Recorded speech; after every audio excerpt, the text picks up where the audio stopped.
Honourable members, Deputy Speaker.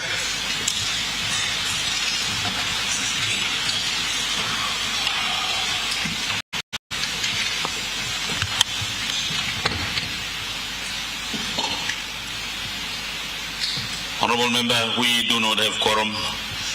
I therefore suspend Parliament to the further reading of the bill.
Honorable members, we have quorum.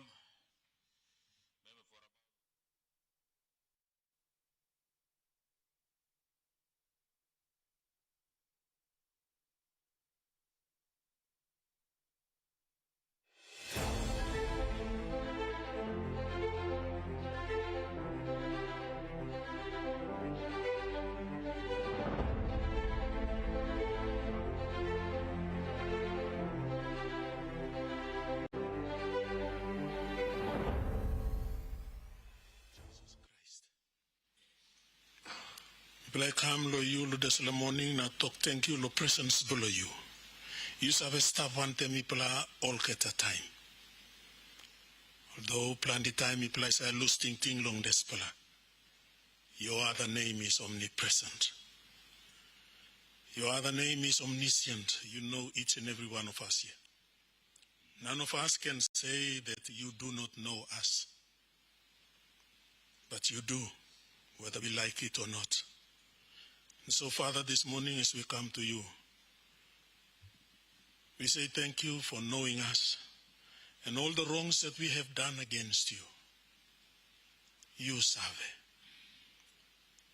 Na make me pala stop long way lik lo you. Papa God on this morning asking you, Lord, forgive me pala. Forgive all the wrongs that we have done against you. All the sinful words, sinful actions, and sinful thoughts that we have committed against you.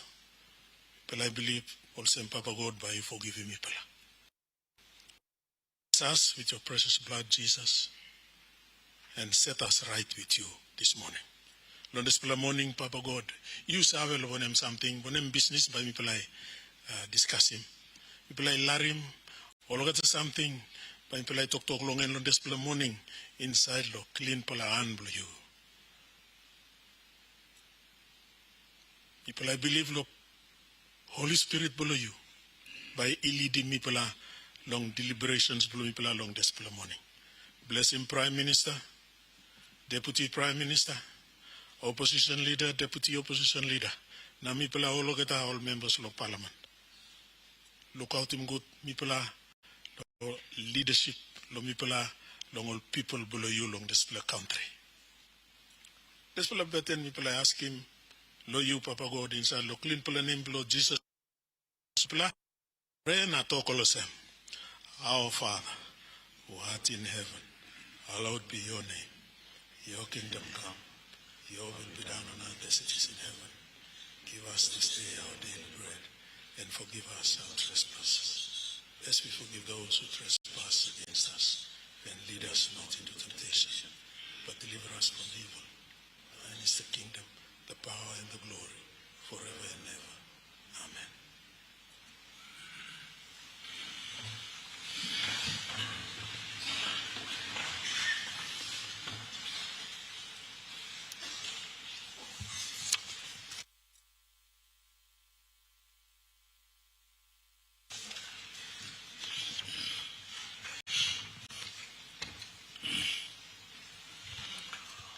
Honorable members, I acknowledge the presence in the speakers and public from the Autonomous Bougainville government, led by Honorable Ezekiel Massad, Vice President and Attorney General.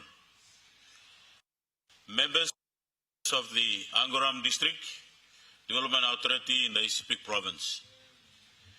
Students and the Residential Director of the Student Service from the Pacific Adventist University in the Hiri Koyari District, and grade 10 students and their teachers from VFA Junior Day High School in Kariku District in Central Province. On behalf of the National Parliament, I extend a warm welcome to you all.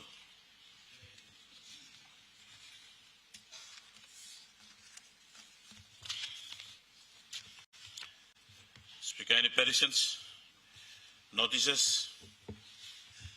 Honourable members, question time. The opposition leader. Thank you, Deputy Speaker. My question this morning goes to the Minister for Health. Question without notice to the Minister for Health. Deputy Speaker, over the weekend we saw yet again the international media absolutely excoriate the government and the health sector, confirming that there is a health crisis in the country, Mr. Speaker. Now, we've heard the good Minister for Health provide some vapid responses on what he is doing as the Minister for Health, responsible for all health matters. But, Deputy Speaker, I rise today on behalf of mothers that have had to go through labour and maternity services on the floor of hospitals, and this has already been brought to public attention. It was brought to public attention in 2025 and yet again in 2026. Now, my question, Mr. Speaker, 3.2 billion from a historic budget was allocated to health, 3.2 billion kina. In 2026, and to date, we have heard the good minister just simply say that the money hasn't reached the hospitals. The money has been squandered by the bureaucrats. This health crisis that's currently affecting the nation, Mr. Deputy Speaker, it's not by mistake, it's not by fate, it's not by happenstance. It's either because of corruption or incompetence, or both. Now the good minister has to tell the country what steps he has taken to ensure that no more mothers give birth on the floors of these hospitals, and funding directly is provided to all health facilities throughout the country, because it's a complete indictment on the government, Mr. Deputy Speaker. We don't want waffle. We want a clear answer and a solution by this minister on how he is going to absolutely address this health crisis. It's all over the news. It's all over the international media. So he has to tell the people of Papua New Guinea and this honourable House what he's doing as the person responsible for health matters. Thank you, Deputy Speaker. The Honourable Minister for Health. Thank you, Deputy Speaker. I thank the opposition leader for this very important question. And to put on record, I'd like to thank the media, the international media who goes to hospitals and present the current status of hospitals. I want to thank them for exposing the current status of the country so that we can improve what we need to do as a government. We will not blame anyone, but I want to say that we are addressing some of these issues. I'm in the health ministry for 20 months now, 20 months after being appointed by the Prime Minister. And the reason why we're seeing these kind of issues happening is because we have established clear roles and clear delineation under the health standards to see that what must be housed by several level 6 hospital. You know, at my level 5, level 5 in provincial hospitals, now level 1, 2, 3, 4 primary health level. So PMG is supposed to serve level 6. Now funding allocated level 6. And suppose PMG is supposed to make him work, do look side long cardiac or heart services, kidney services, or cancer services, and money, and all work.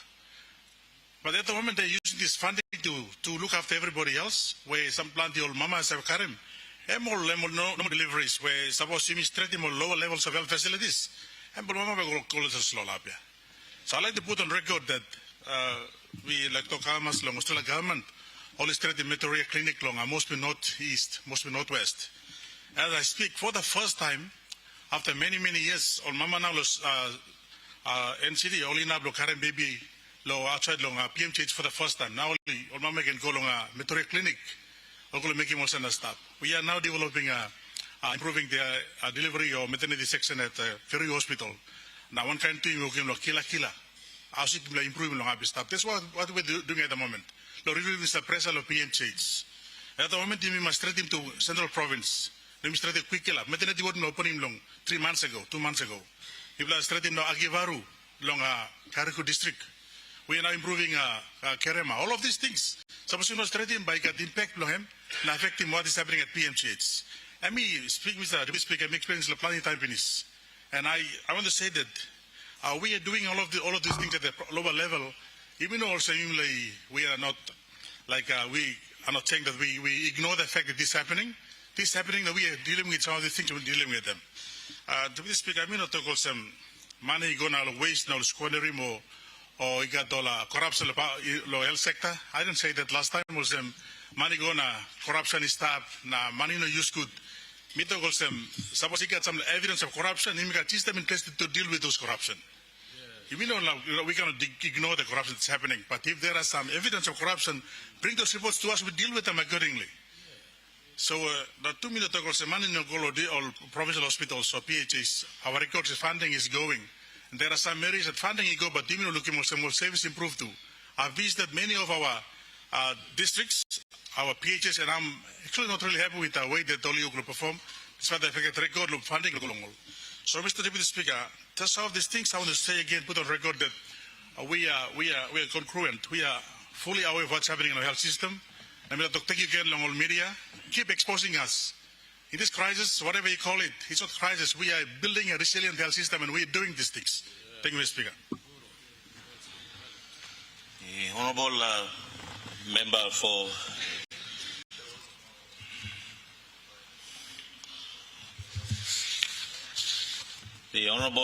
Member for Karamui nominee. Thank you, Mr. Deputy Speaker. My question without notice goes to the good Minister for Higher Education. I understand he also assumes for the timing, the Ministry of Education portfolio, Minister of Education portfolio.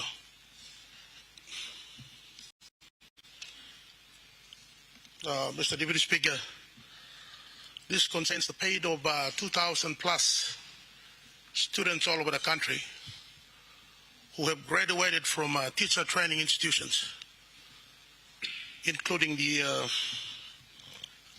premier university that teaches that provides teacher training for teachers to be taught in schools all over the country. That is the University of Goroka. Mr. Deputy Speaker, many of these students who have graduated in 2025 have still not taken up teaching positions in many of the schools in this country because the Education Department, through the Teaching Service Commission, is withholding what is called the Provisional Registration Certificate. I understand there's a notice issued by the Education Department that any students with GPA, grade point average, below 2.8 will not be allowed to graduate. Mr. Deputy Speaker, that consequently affected the pay of these 2,000 plus students or graduates who have successfully met the academic requirements, have completed all the academic courses and allowed to graduate from UOG and other teacher training colleges all over the country, that the Education Department has issued a license to these colleges to train students to become teachers, both in primary schools and in high schools and secondary schools around the country.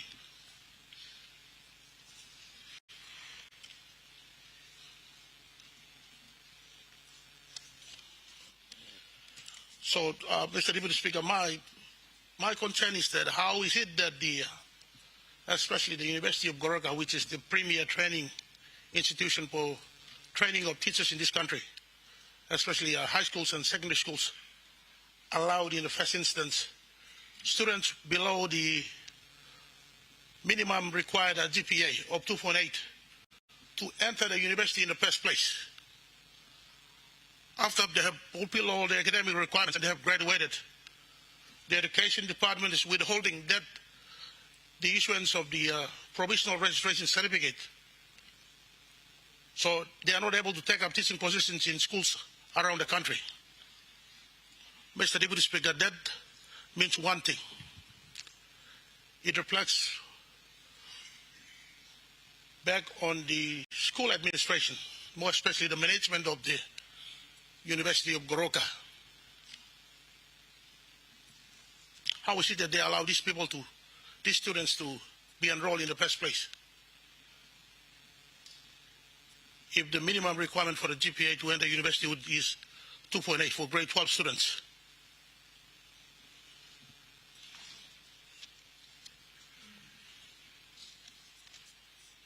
So my first question to the Minister for Education and also, for Higher Education and also the Minister for Education is that, can the good minister inform this House and of course the people of this country as to what his department is doing to address this issue, especially as to the fate of those students, those 2,000 plus students, most of whom are still out there with a university diploma or degree, but they are not able to teach because the education department is withholding their provisional registration certificate to qualify them to teach in schools around the country. That's question number one.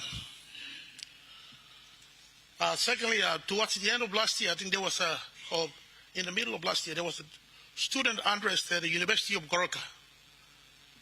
And I think there is record on Hansard that the good minister informed this House that he will table a report as to an inquiry as to the outcome of an investigation to be conducted and a report to be provided of what becomes of that incident. And I think the video, some videos floating on social media during that incident, where an address was made by the incumbent vice chancellor. Almost about 5 or 6 minutes asking that question. So can you make your statement short and get to the question so that the minister can respond? Okay, I think I get it. I'll conclude very shortly. Give me 1 minute. Yeah, but I was saying that there was an undertaking by the minister. It's on Hansard that a report regarding that incident will be provided because it reflects badly on the administration of the University of Goroka. So my question is, I am told that that particular person who was the incumbent vice chancellor at the time is still running the institution as the vice chancellor. So my question is, can the good minister inform this House and the people people of this country as to the outcome of any investigation into that student unrest in which the incumbent vice chancellor was implicated? And the second question on that issue is that if the inquiry report did come out, has there been any recommendation on the fate of the incumbent vice chancellor who has demonstrated very poor leadership in the manner in which he ran the administration of the university?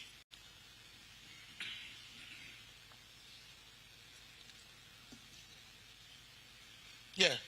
So I beg your pardon, Mr. Speaker, Deputy Speaker. These are my two questions pertaining to the second issue. Thank you. Minister for Higher Education. Thank you, Deputy Speaker. In response to question number 2 first, Prime Minister has directed me to do the investigation, which we've done and completed. In terms of recommendations, we've implemented a few policies, and one of which is to replace the council, which we've done. The council will then decide the fate of the VC. So we are implementing it. Once we've completed all the recommendations, I will formally give a report to Parliament. But yes, we've not stopped or we've not done anything about it. We've done the report or the investigation, and the recommendations are implemented as we speak. In terms of the first questions, I will have to get a report, so I'll ask the member for Karamui to give me in writing the question, and I will respond to that to him directly and hopefully in the next meeting. Thank you. The Honourable Member for Honourable Member for Karawagi. Thank Let's you. recognize the people of Chibu. Thank you. Honourable Thank you, Member Mr. for Speaker. Karawagi. Looks all the people of Kerouagi. My question without this is directed to the Minister for Defense, or rather the acting minister. Mr. Speaker, while the country is aware of the recent National Defense Force recruitment saga, there's been an issue of this become the issue of national interest. I thank the Prime Minister and the NEC for quick intervention into this issue.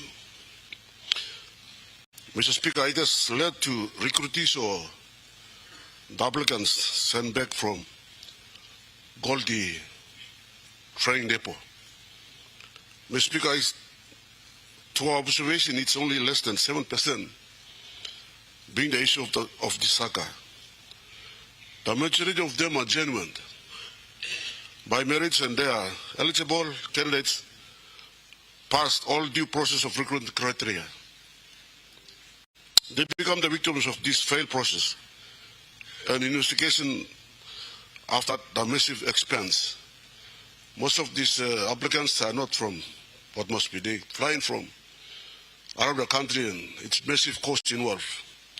Now these people are actually become the victim, and they are now on the stage of what must be. Mr. Speaker, my question is,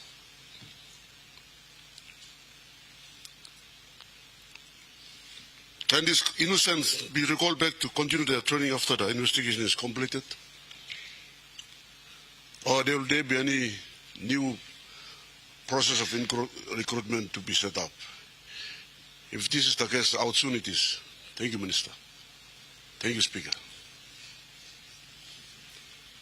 The Honourable Prime Minister.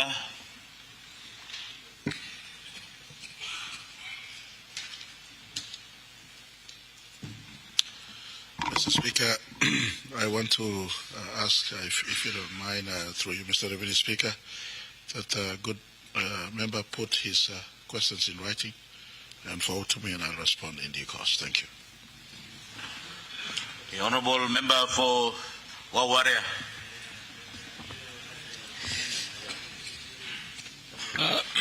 Thank you, Mr. Deputy Speaker.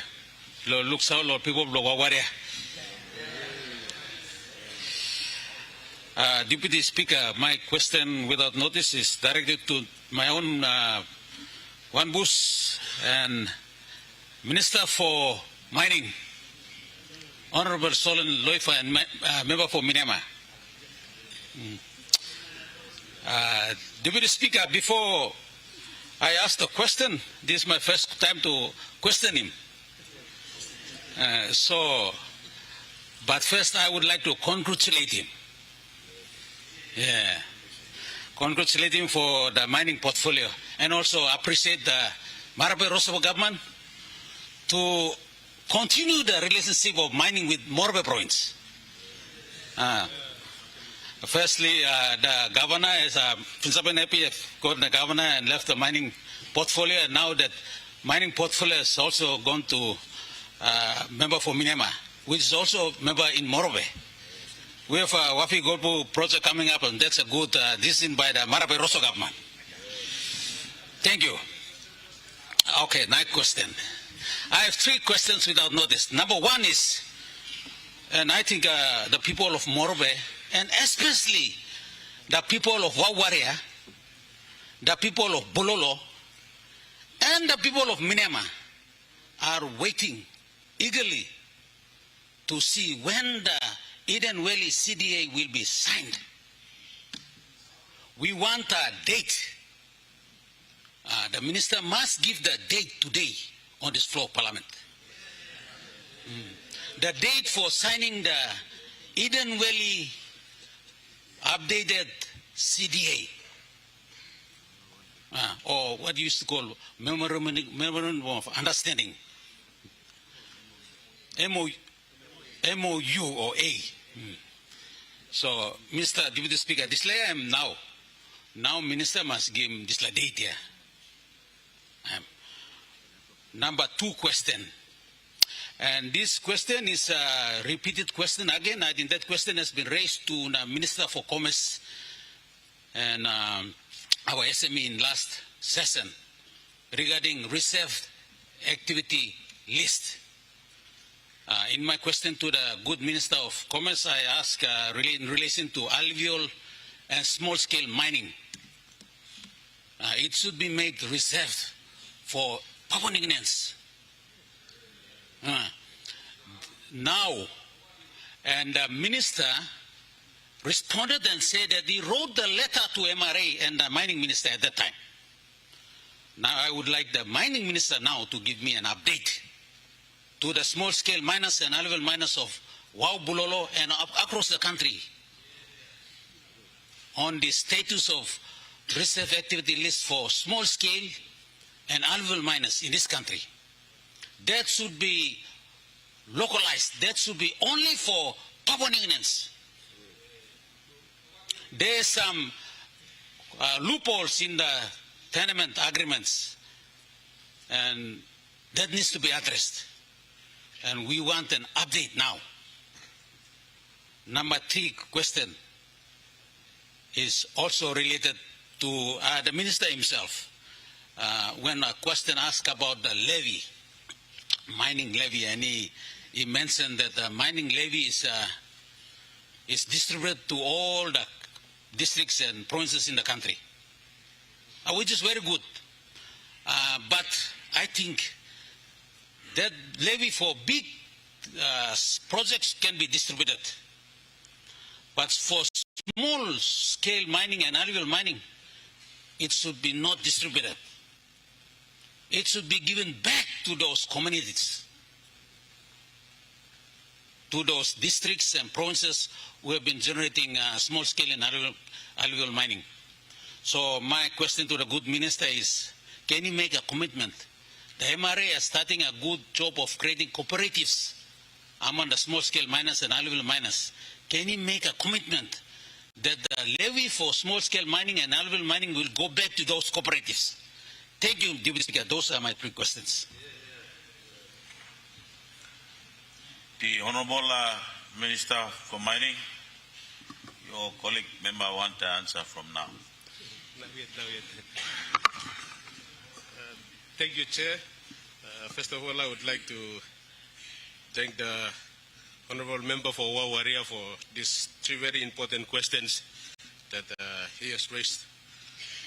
Firstly, regarding the CDA for Eden Valley, the CDA was initiated by the parties on the 17th July 2025, and it is before the state solicitor at this stage. Number 1, lawyer block country must clear him before me block him any signings or member or some I'm like him now yet, but I have jump law, process law, government where you must see clearance law, number 1 lawyer block country. So now good me have received advice law, number 1 lawyer block country, behind by mixing heavy. So me asking patience law, people of Wawaria, Bulolo, and also the very electorate where me represent him, Menyamnya law, patience law. That time me mix him clearance law, number 1 lawyer, but me bla talks away law date. Law when time by me sign him CDA. I'm the number 1 question. Number 2 question regarding the AML law, Section 48 law, Mining Act 1992, and explicitly talking awesome AML or alluvial mining is reserved for the citizens. So I'm display law and be talking clear. And the part where tribute agreement come inside now, and be looking more some ikatim all landowners or the alluvial mining license is only issued to the locals or the citizens. And that's the tribute agreement where the citizens go out, no pining all developer, no partner want them all, also developing this law AML. But under law Section 48 law Mining Act 1992, I'm explicitly talking awesome AML or alluvial mining is reserved for the nationals or for the citizens. Number 3 question, mining levy. Honorable member quote him last time he responded to this blouse na mi talk law tax time governor specific raising question na mi pin talk law tax or mi no pin talk law levy and mi pin talk law tax where a general tax where governments have collecting na have sharing equally law all the parts law country every citizen law country. So regarding the mining levy MRS have a collective the law help him law operations law look out him all this law mine or warden mine wardens or warden hearings have come out or come up law or mines or heavy blow mine come up or workman blame America and working operation law respond hurry up not to be on the ground law assessing all this law issues. So levy have a goal or some text where last time we talked law operation law running office law MRA law making all this law work law mining. Thank you, Mr. Speaker. The Honorable Member for Alatao. Thank you, Deputy Speaker. Just following from the previous question with regards to the same industry, me like this time referring this question to Deputy Prime Minister as Minister responsible by immigrations. Mr. Speaker, 27th of April this year, 20 black gold bar of various sizes worth millions of kina was detected by the airport security. On the 8th of December last year as well, gold bars that were concealed was also detected at the airport security. 36 kilograms, Mr. Speaker, worth almost 20 million kina. I got Narapla triple incidences as well. These are all related to illicit activities by foreigners, or I'll say non-citizens, all trying to smuggle gold out of this country. And it is a concern, Mr. Speaker, on these illegal and illicit activities. It's becoming rampant in this country, and not only gold, we see illegal logging, illegal fishing as well happening throughout the countries and towards our border areas. And so, Mr. Speaker, my 5 short questions are, number 1, can the Minister confirm that he will strongly encourage his colleague Minister of Civil Aviation to strengthen airport security throughout the country and especially at the international terminal? Secondly, can the Minister confirm if the Joint Action Task Force is still active? And I know he did a good job in Leh, where some foreign officials were arrested, especially in the alluvial sector, and deported. Can you confirm if this task force is still active and has sufficient funding to continue the good work that they are doing and to clamp down on all these illegal activities that is happening in the country? The third question, Deputy Speaker, can the Minister assure this House and the people of Papua New Guinea that non-citizens who come into this country for work that they're supposed to do will somehow grow wings and do illicit activities from the original work permits and papers of being in the country? Can he seriously look into this, severely penalize these people, blacklist them, and deport them out of this country? Thank you, Mr. Speaker. These are my short questions. The Honorable Deputy Prime Minister.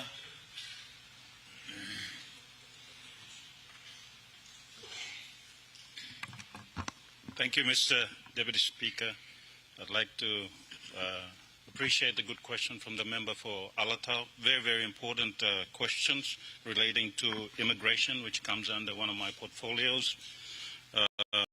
First of all, regarding airport security, the concern regarding airport security, Mr. Speaker, is that due to the result of increased airport security after the first incident, you have now seen by the results of the apprehension at the airports that security has been increased, the presence has been increased at the airport, resulting in a lot of this confiscation of illegal gold bars being exited from the country.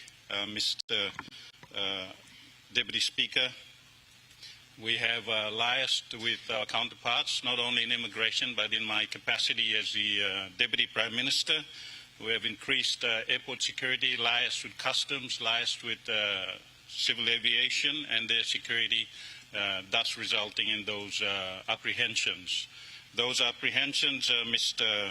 Deputy Speaker, showing signs that there's a lot of alluvial gold bars. It is a serious concern that has been exiting through a country, and once we pick them up at the airport, Mr. Deputy Speaker, the gold bars and the conviction goes to customs for customs to compile their reports, and in possession of customs to make charges, appropriate charges, and then to police for appropriate charges. Mr. Deputy Speaker, once those charges have been done and dealt with by our laws, our courts, then I have used my jurisdiction as the immigration minister to deport them and declare them person non grata. And I've done that, as you have realized, on numerous occasions, Mr. Deputy Speaker. The Joint Action Task Force that we have created, Mr. Deputy Speaker, is still in operation, working on intelligence, and the results of that, Mr. Deputy Speaker, since my term as the Immigration Minister, I have deported in 2023 21 people for illegal activities or person non grata. In 2024, 18 have been deported. 2025, 333, 200 of them associated with illegal activities relating to crime, drugs, or associated mainly with the gold exploration, the gold engaged in illegal gold activity, especially in Bulolo areas and in some other areas. So it has been an ongoing work, and in 2026 we will continue that, and we are on the verge of deporting some more. In the Port Moresby area alone, Mr. Deputy Speaker, on one weekend I deported 101 people, 101 foreigners in one weekend alone. These things have not, we have kept them under wraps, but we are keeping an eyes on a lot of people doing illegal activities, Mr. Deputy Speaker. We do not our intent. And as I always say, foreigners are welcome to this country, but they are not the nation. And Mr. Speaker, we have done that in our capacity in immigration, working closely with customs. And in one weekend, as I said, in Port Moresby, 101 were deported. In Wau area, over 200, Mr. Speaker, were deported in 1 week.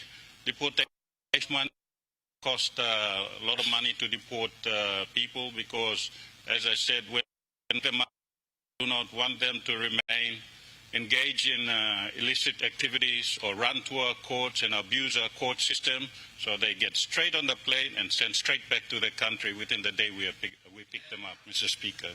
I hold a hardline approach to this, Mr. Deputy Speaker, and I would like to assure Parliament that I'll continue to hold a hardline approach whilst I'm sitting in the Immigration Office, Mr. Speaker. Thank you very much. And also, Mr. Speaker, sorry, Sir Nano, Sir Puka. I would also like to assure this House that we have now organized a proper system inside immigration that now is starting to pick up a lot of these illegal activities, and we have put them on a blacklist that they are not allowed to re-enter this country again once we pick them up. Thank you, Mr. Deputy Speaker. Member for Goroka. Thank you, Mr. Speaker. Question below me, without notice, and me like asking good Minister of the Public Servants. Also, me like him, Treasurer, take note long. Question below me. Mr. Honorable Member, I interrupt you. Your question is directed to The Minister for Public Servant. Minister of Public Service. Go ahead. Mr. Deputy Speaker, just recently, a couple of months ago, I was privileged long staff long to retirement. Long one policeman in Soka. Served the police force for more than 40 years, almost 50 years. I'm serving my police force. Now me stop long retirement party blame.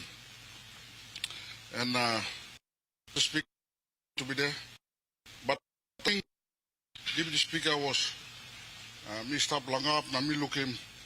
This la finish pay belong large servants in the country. Mr. Speaker, not only, I'm sure it also applies to all the hard-working public servants in the country. For close to 50 years in government, retirement, last money belong to me, and me tax him this money belong to me. Now, poor hard-working guy, and working big government come, finish pay blame him, big money. It wasn't even more than 30,000. It was less than 30,000, which all police department him. Antalo this blame again na. This retirement money blame na chimlik money na go plus. Now same apply logo the public servants blame media.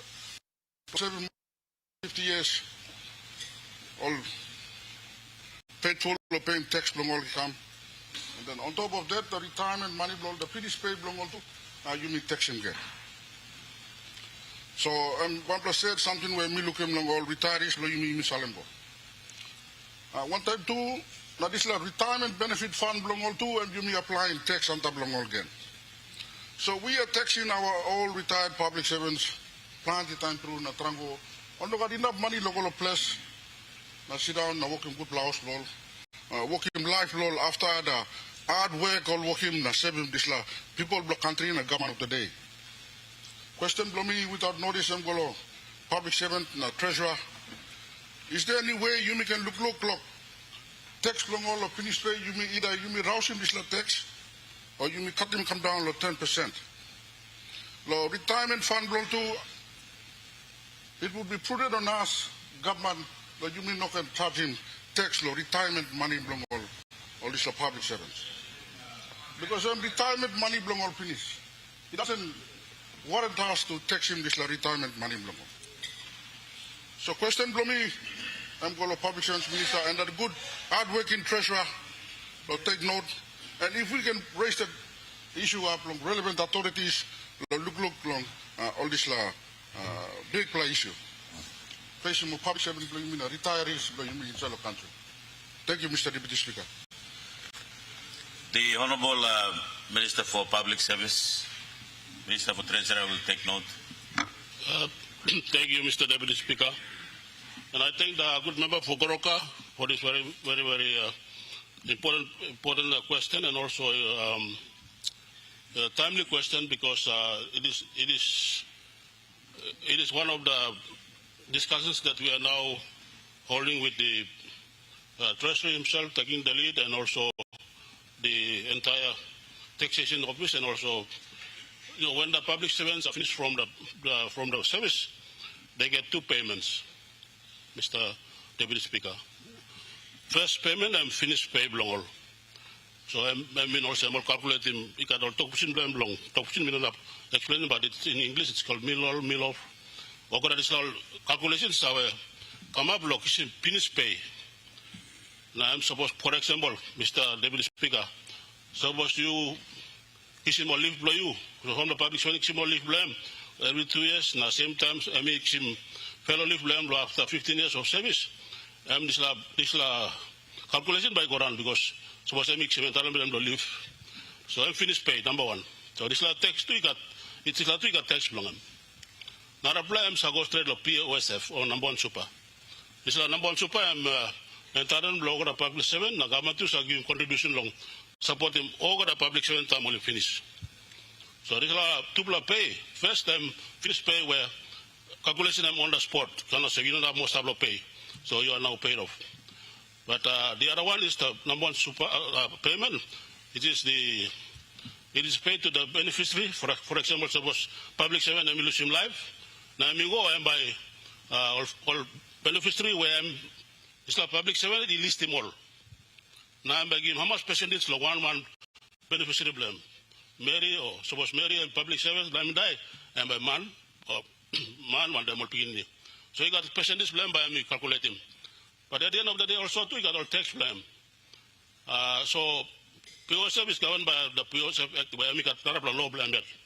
But me pla now me thank you lot la question do member blogoroka na me assuring ma'am na assuring mo the public servants also na deputy speaker me pla work close to one government and in the direction of the prime minister also me pla look long one bla I think by high level discussion where me as a minister of the public service and I working but and by direction governor look big step long because it will have an impact also on the revenue block country but discussions are now underway and we will hopefully in its right coming which is going to be shorter Mr. Deputy Speaker that Prime Minister will announce give some good announcement in the Treasury Department and the Treasury look say I'm all right and one initially where you know wrong too because Deputy Speaker as you know the Prime Minister and this government has already sanctioned a lot of taxes and one of the idea of you should give him support all citizens blowing me now one blood public servants now look long by me Raushim or reduce him based on the best possible advice from Treasury. Thank you, Mr. Deputy Speaker.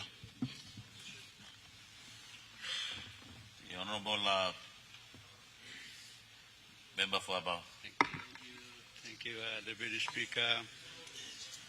Thank you for recognizing about all the time on this side of the House. And on behalf of them, because the issue of illicit drugs also is including my Abao young people. And so I wish to raise this issue of illicit drugs to the minister responsible. I understand the Controlled Substance Act, which we passed in 2021, was because we have transited from just cannabis to these many other drugs. And so my question is directed to the good Minister for Police. I understand the CSA Act is under his administration. We have heard of various publications on the seriousness of the hard drugs, methamphetamine, cocaine, heroin, apart from the famous cannabis issue that our country has been handling under the Controllable Substance Act. I am greatly concerned, Deputy Speaker, that there is an increasing rise of the use of these hard drugs, particularly methamphetamine, cocaine, and heroin.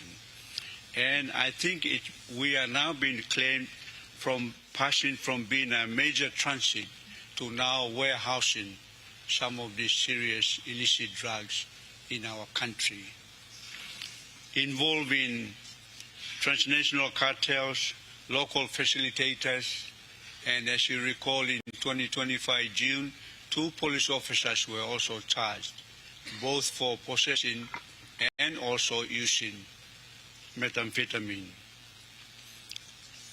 And we have sea boundaries that the good Deputy Prime Minister in the question by the Honourable Member for Alotau trying to secure our airport in order to manage these illicit activities, including gold and illicit drugs. I got three questions to ask the good police minister. Number one,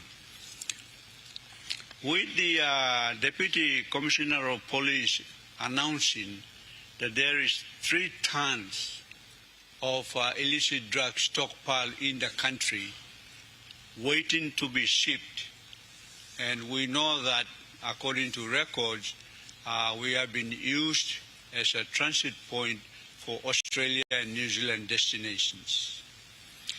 Can the minister advise the House, if this is true, that these 3-ton stockpile, where are they? Where are they?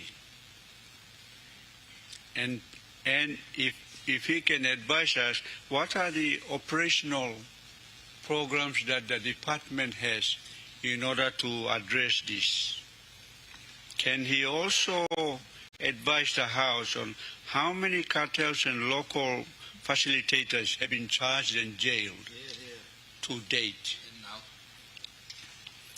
Number 2 question is the issue of airport and airspace security, and the good Deputy Prime Minister has touched some of those. But with regards to the airport security, can the Minister advise the House and the country what type of airport security arrangements have been put in many of these airports that we know are the transit areas?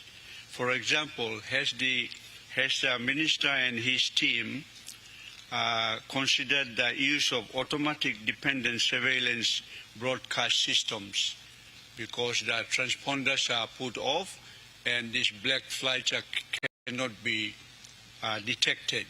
And I'm advised that ADSB are the ones that are recommended to control these black flights. Under the CSA, the Controlled Substance Act, can the Minister advise the House how many convictions have been made, how many assets have been seized under the current CSA?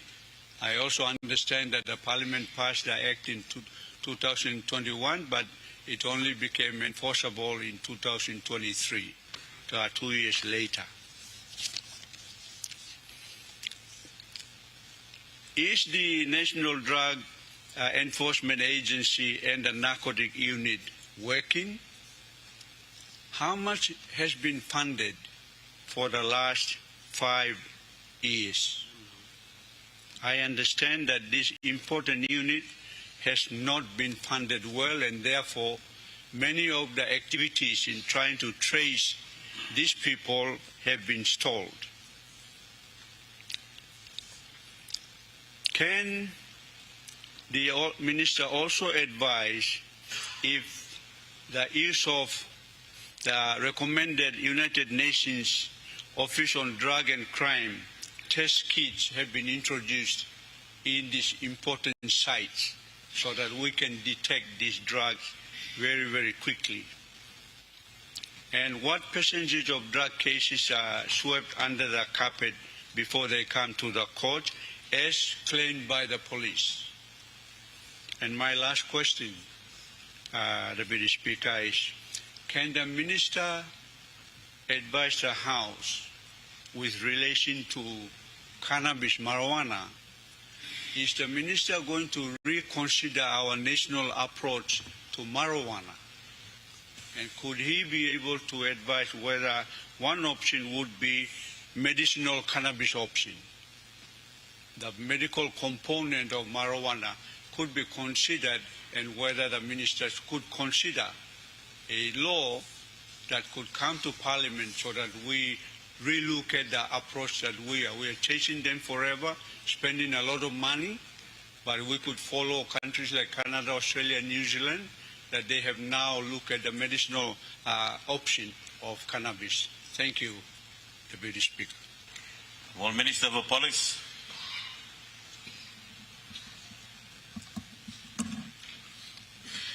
Mr. Deputy Speaker, I want to thank the good member for Aba for his very important series of questions. In as much as it concerns him, it concerns myself as the Minister for Police, and it should concern all of us.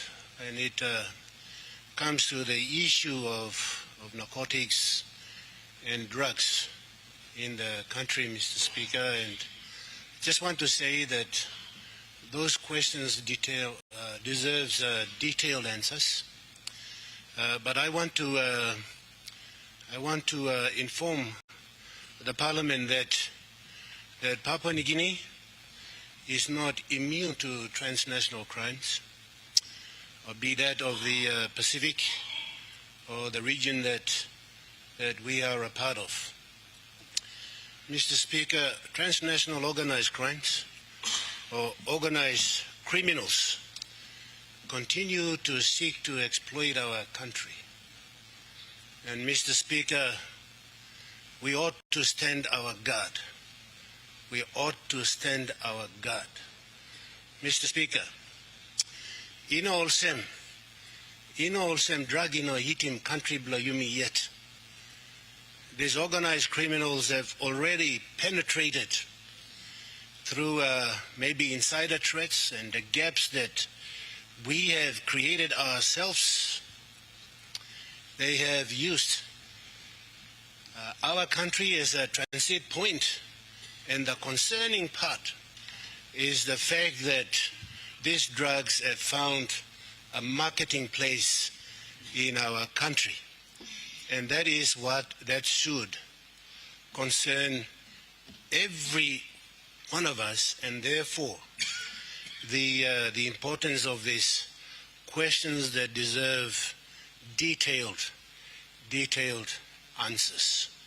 Standing our guard, Mr. Speaker, all border agencies of the state, together with the police, its transnational crime unit, police intelligence unit, and that of our national intelligence organization.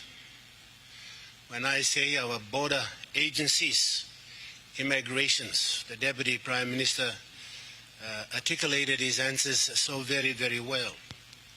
Immigrations, our airports and seaports, transport. We all ought to work together. The task force that is there already needs to be further strengthened, well capacitated, trained. We need to get assistance from the US, from Australians. We're already working together with them. I have just returned attending an inaugural transnational crime summit of all the police ministers of the Pacific region, and I'm glad to inform the House that our Pacific police chiefs or commissioners of police have now, in a very special way, are coming together to be able to sharing informations and intelligence, and as a region to protecting the borders of our region. But Mr. Speaker, if nationally we are not strong enough, if we don't stand our guard, we become the weakest link into our Pacific region insofar as narcotics and drugs are concerned, from the Americas seeking markets in Asia or Australia, or from Asia seeking markets in Australia. Or look at these people who have no respect for our sovereignty in our country, and the numbers that have been deported already, as informed by the Deputy Prime Minister. As I am speaking today, some of our nightclubs in the cities of Port Moresby, Lae and right throughout the country, be it Chinese nightclubs, foreign nightclubs, national nightclubs, this is where the trades of illegal drugs are going on, Mr. Speaker. And I agree with these questions. We need to step up our guard by ensuring that we commit ourselves to covert operations. Our police force will have to have its capacity. We will have to strengthen our drug policing in the constabulary, in ensuring that we uncover all these illegal things that are going on that is offending the vulnerable in our society, and especially our youths for that matter.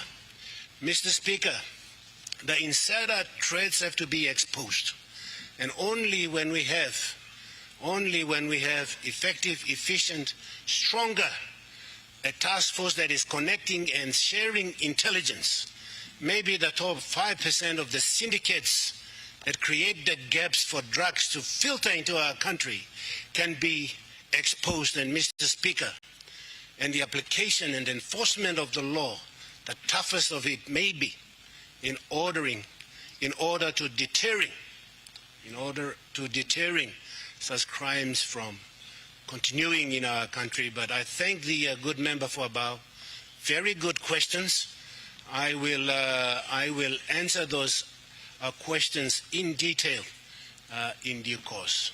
Thank you, Mr. Deputy Speaker. Honourable members, our question time has lapsed. Leader of Government Business. Deputy Speaker, I ask the Leader of Parliament to move a motion without notice. Slip granted. Make a motion. Deputy Speaker, I move that the order of the day number 96, Government Business. The question is that the motion be agreed to. Those in favour say aye. Against no. Ayes have it. Clerk. Order of the day number 96, Organic Law on National and Local Level Government Elections, Amendment Law 2024, Minister for Justice and Attorney General, third reading, second record opportunity for debate and second vote.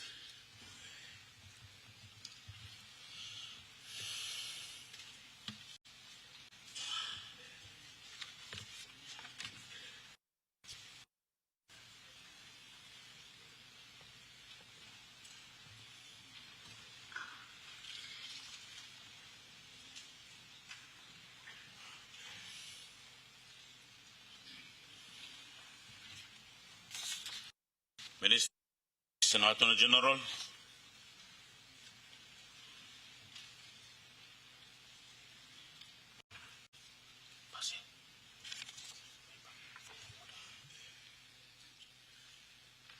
Mr. Deputy Speaker, in accordance with Standing Order 22F, I move that the proposed law be now read a third time and commence the second required opportunity for debate.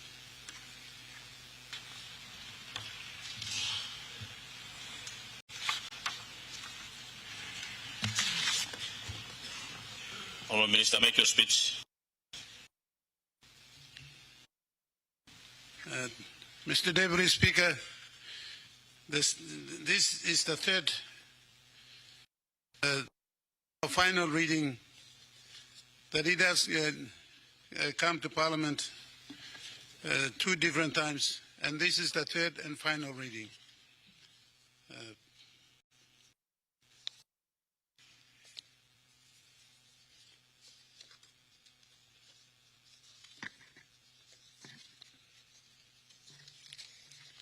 For the benefit of the members of Parliament, I remind you all is that this is the Electoral Commission age limit to increase from 55 to 78 retired, and then it could go up to 70, 75.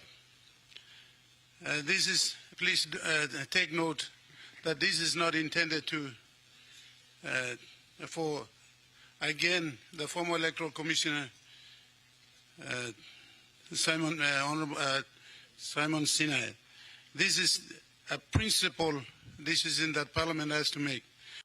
The current now stands 55, and that is 55 is too young and will be lost if we continue to stand or allow this to stand, retire on 55, age 55. Therefore, this bill is necessary in line with the other constitutional office holders like judges, public service commissioners, and ombudsman commissioner, and any other constitutional office holder. So please, I appeal to you to give consideration to the country, not for certain individuals. Thank you very much. Member for Abao. Thank you, Deputy Speaker. I did vote for the other amendments in favor of the other constitutional office holders. But for me and the people of Abao, for this particular amendment with the increasing the age of the current Electoral Commission position to 72, I strongly recommend by delayed until the appointment is confirmed of the Electoral Commissioner. While the Minister is not to allow the former to be also listed. But I think that those who failed managing the last election should be brought back again. I only recommend to the House that this really shouldn't be entered until appointment of the Electoral Commissioner, which is now in process, is concluded. But if they pass the law and they appoint the Electoral Commissioner, then thank you. Member for Sinesne Yanguma.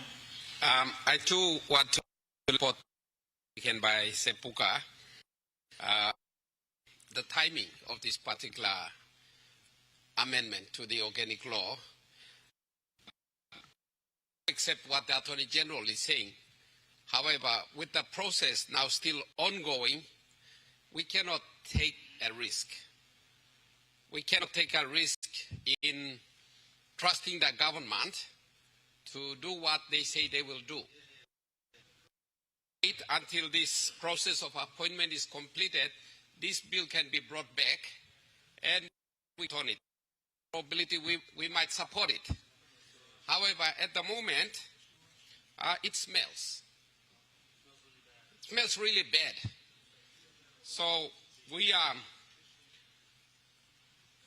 hesitant about supporting it, Mr. Deputy Speaker. I recommend strongly the Attorney General that he withdraw it.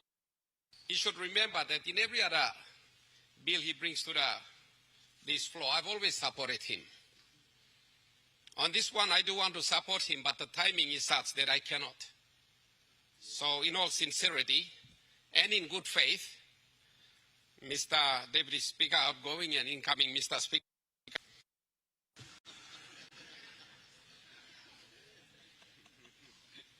we should defer this particular bill for a while, a short while.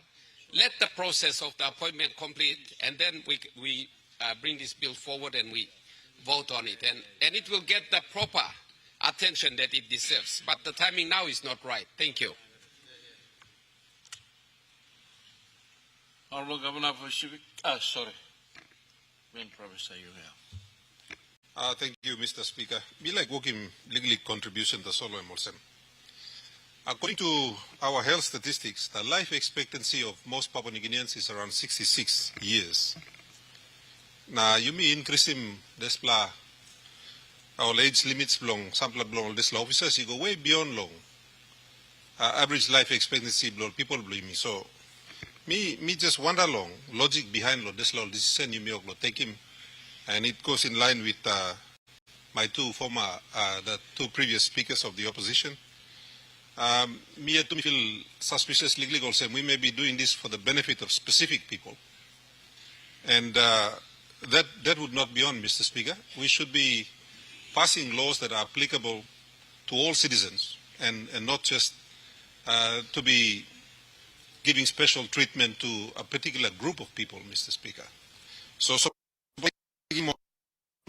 age limits plus this work. I think more better you may be any data available. Now you play increase me go 65 or something that's a little bit reasonable. People don't while we are doing these things, Mr. Speaker. So I'm legally me like give him log government na me talk thank you lo you lo give him his Islam not.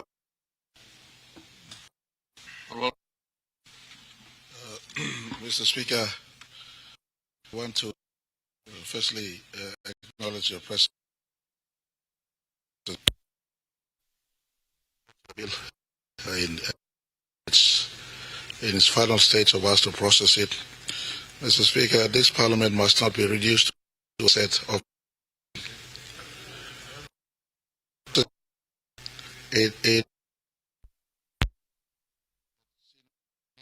leaders of the a second fiddle to their own mind on having preconceived on set position. Mr. Speaker, the process is running. Your point of order, Honourable Member Floor, about these are preconceived ideas. I'm trying to debate the ability to debate. About I think point of order blow you out of order. You make it. And Mr. Speaker, I'll keep it short. How in the whole world, unless Joel Esprit to ascertain that a focal commission shortlists are being processed, unless they're in the business of finding out through this sort of the system that is running. That's a preconceived views. This country must not be lectured by leaders who hold preconceived views in the bottom of their hearts.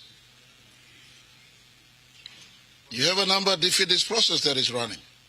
You cannot ask our government business to be withdrawn at a stage, a very major stage of the legal process for being terminated. And I want to give to this House, Mr. Speaker, my government has appointed more constitutional office holders away from Southern Islands and Hela Province. And if you want it from me, I give it to the word. If you feel it's entitled, if his name is on the electoral commissioner, I will let the general. There's more Southern Islands and Hela in my course of work. Honourable Prime Minister, you make a point of order. Honourable Opposition Leader, what's your point Mr. of order? Speaker, to maintain the quorum of the House, if the good Prime Minister could withdraw the name of the gentleman. Thank you. Mr. Speaker, you like him, na me give name. Mr. Belbini talk. Mr. Belbini talk. I tell this House, if the gentleman's name is on the short list, I will tell him the opposition and the country is saying that Muskie on the Parliament. I've given the name, you lose him. In all, having only worked us, but as a puppet is entitled to apply. I don't know who's on the short list. The process is running. Why are we coming to this honorable House with preconceived view in the belly of our...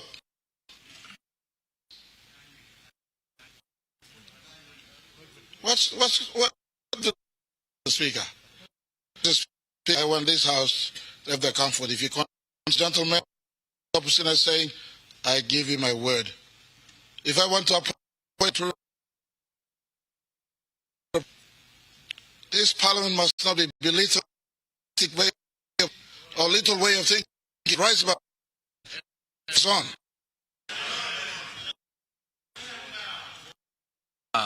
Member Blow, about what could not reappoint because you are age. Simple as that. Honourable Prime Minister. Yeah, let's not debate into this one. The opposition leader is in the committee of appointment. When the process is run through, he will hold my word in that committee. I asked this Parliament, it's not a person. I turned 55 not too long ago. I acknowledge my wife who loved me still. She's in the precinct of the public gallery today. I turned 55 and I don't feel redundant yet.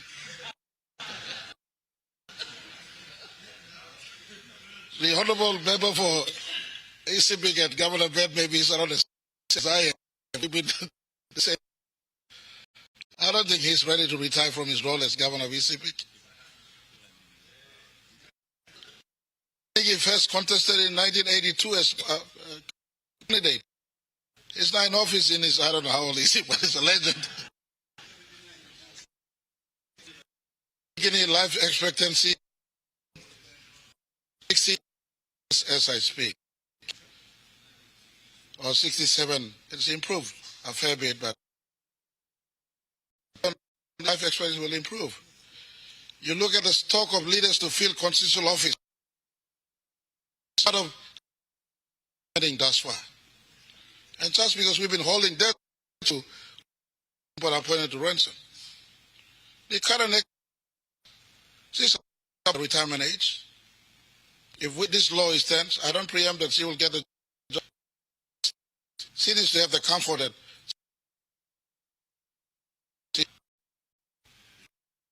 and sisters know thing all the time. Our point here, you know, almost start public service talk no good na legally talk enough some of the time. Playing politics next year and I win him government, I can run him government. My brothers, you mean somebody's bill and my sisters business, and let's go to the next year's business. Our leaders from Bougainville.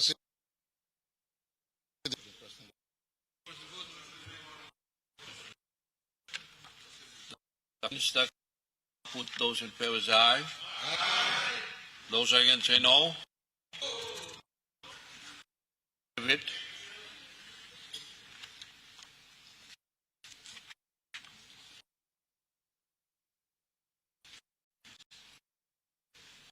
Thomas, as this is the second vote, the vote we recorded in order for those law to, it must also be supported by a two-thirds absolute majority of 79 members.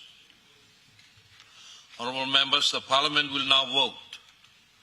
Clerk, please ring the bells.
Pause.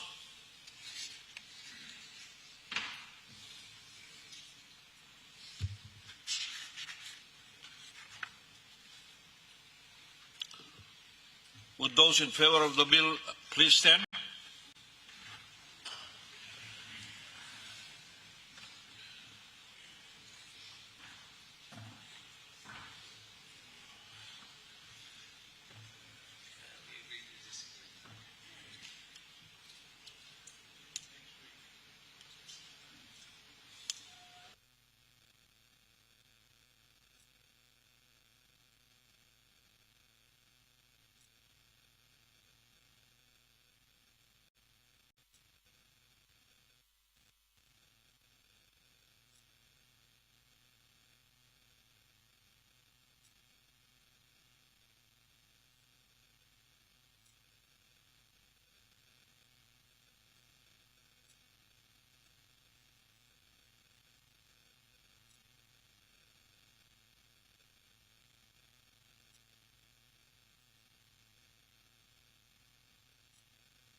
The result of the votes, those in support of the bill, 74. Those against, 13. Leader of Government Business. Mr. Speaker, I move that the vote be rescinded and made the order of a subsequent seating. The question is that the motion be agreed to. Those in favor say aye. Those against say no. The ayes have it.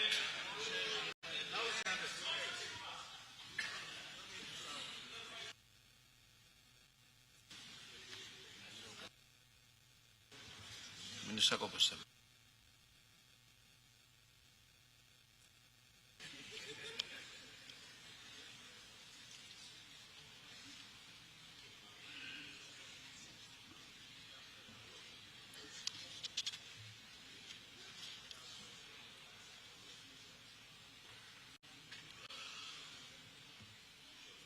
Leader of Government Business. Mr. Speaker, I ask leave of Parliament to move a motion without notice. Is leave granted? Leave granted, Leader of Government Business. Mr. Speaker, I move that the Minister for Bougainville Affairs presents his ministerial statement. The question is that the motion be agreed to. Those in favor say aye. Those against say no. The ayes have it. Mr. Minister.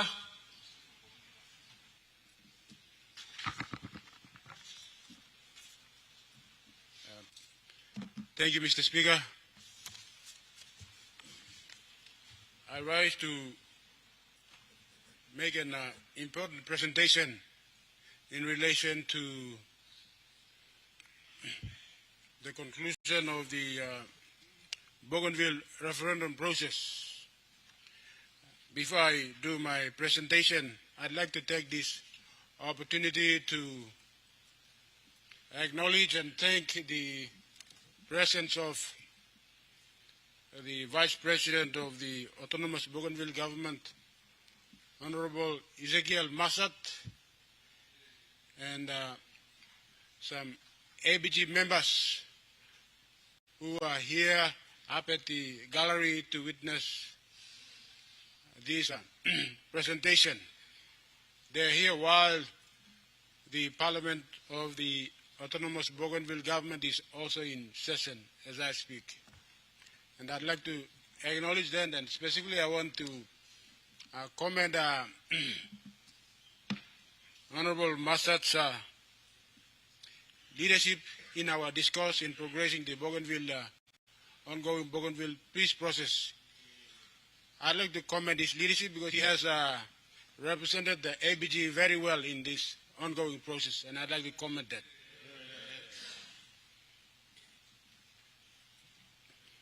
Mr. Speaker, I'll be doing two things today. First, I'll give an update report on the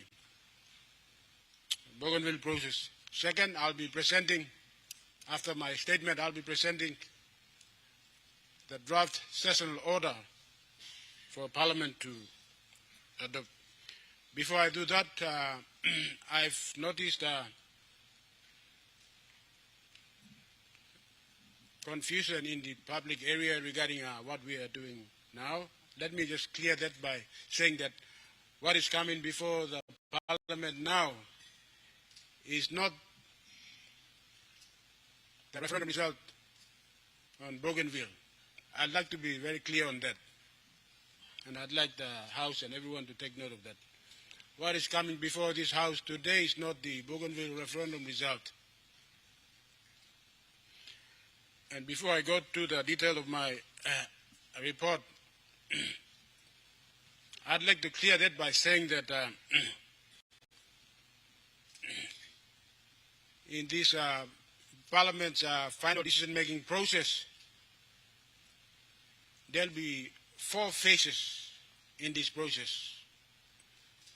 The first is the tabling of the bipartisan parliamentary committee's report, which was done on the 2nd of June last week by the Chairman, Honorable Marat. The second phase is the presentation of the sessional order, which I'll be doing it today. The third phase, after the sessional order is adopted by the House, as the House deems fit, the third phase would be that the presentation of the consultation report and the Bougainville referendum result after the sessional order is adopted.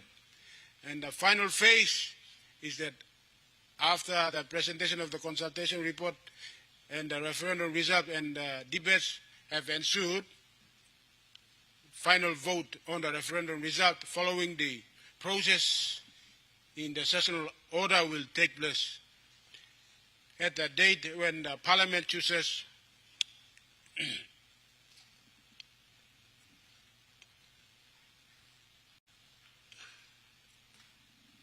our Prime Minister has indicated that that decision and the government position is to happen on or by 30th of August.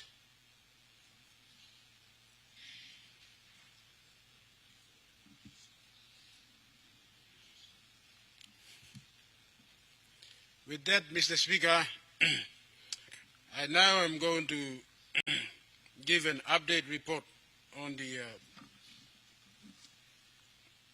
consultation process, the referendum process in relation to the ongoing Bougainville peace process. Mr. Speaker, I rise before the House today to provide an important update on the Bougainville peace process and to outline the approach that will be taken to bring the results of the referendum on Bougainville's political future to the National Parliament for deliberation. Since the referendum was held in the latter part of 2019, the government has undertaken extensive work to progress the post-referendum consultation process. This statement sets out the background to that work, the consultations undertaken to date, the national government's position on the Melanesian framework, and the responsibilities of this Parliament. It also outlines the role of Parliament under Section 342 of the National Constitution, the proposal to bring forward the results by way of a sessional order, and the next steps required to bring this matter to a responsible and lawful conclusion. Mr. Speaker, Bougainville's journey to this point has been long, painful, and deeply significant for our nation. The Bougainville conflict, which erupted in 1988, was grounded in long-standing grievance relating to identity, land, and the impacts of the Panguna mine.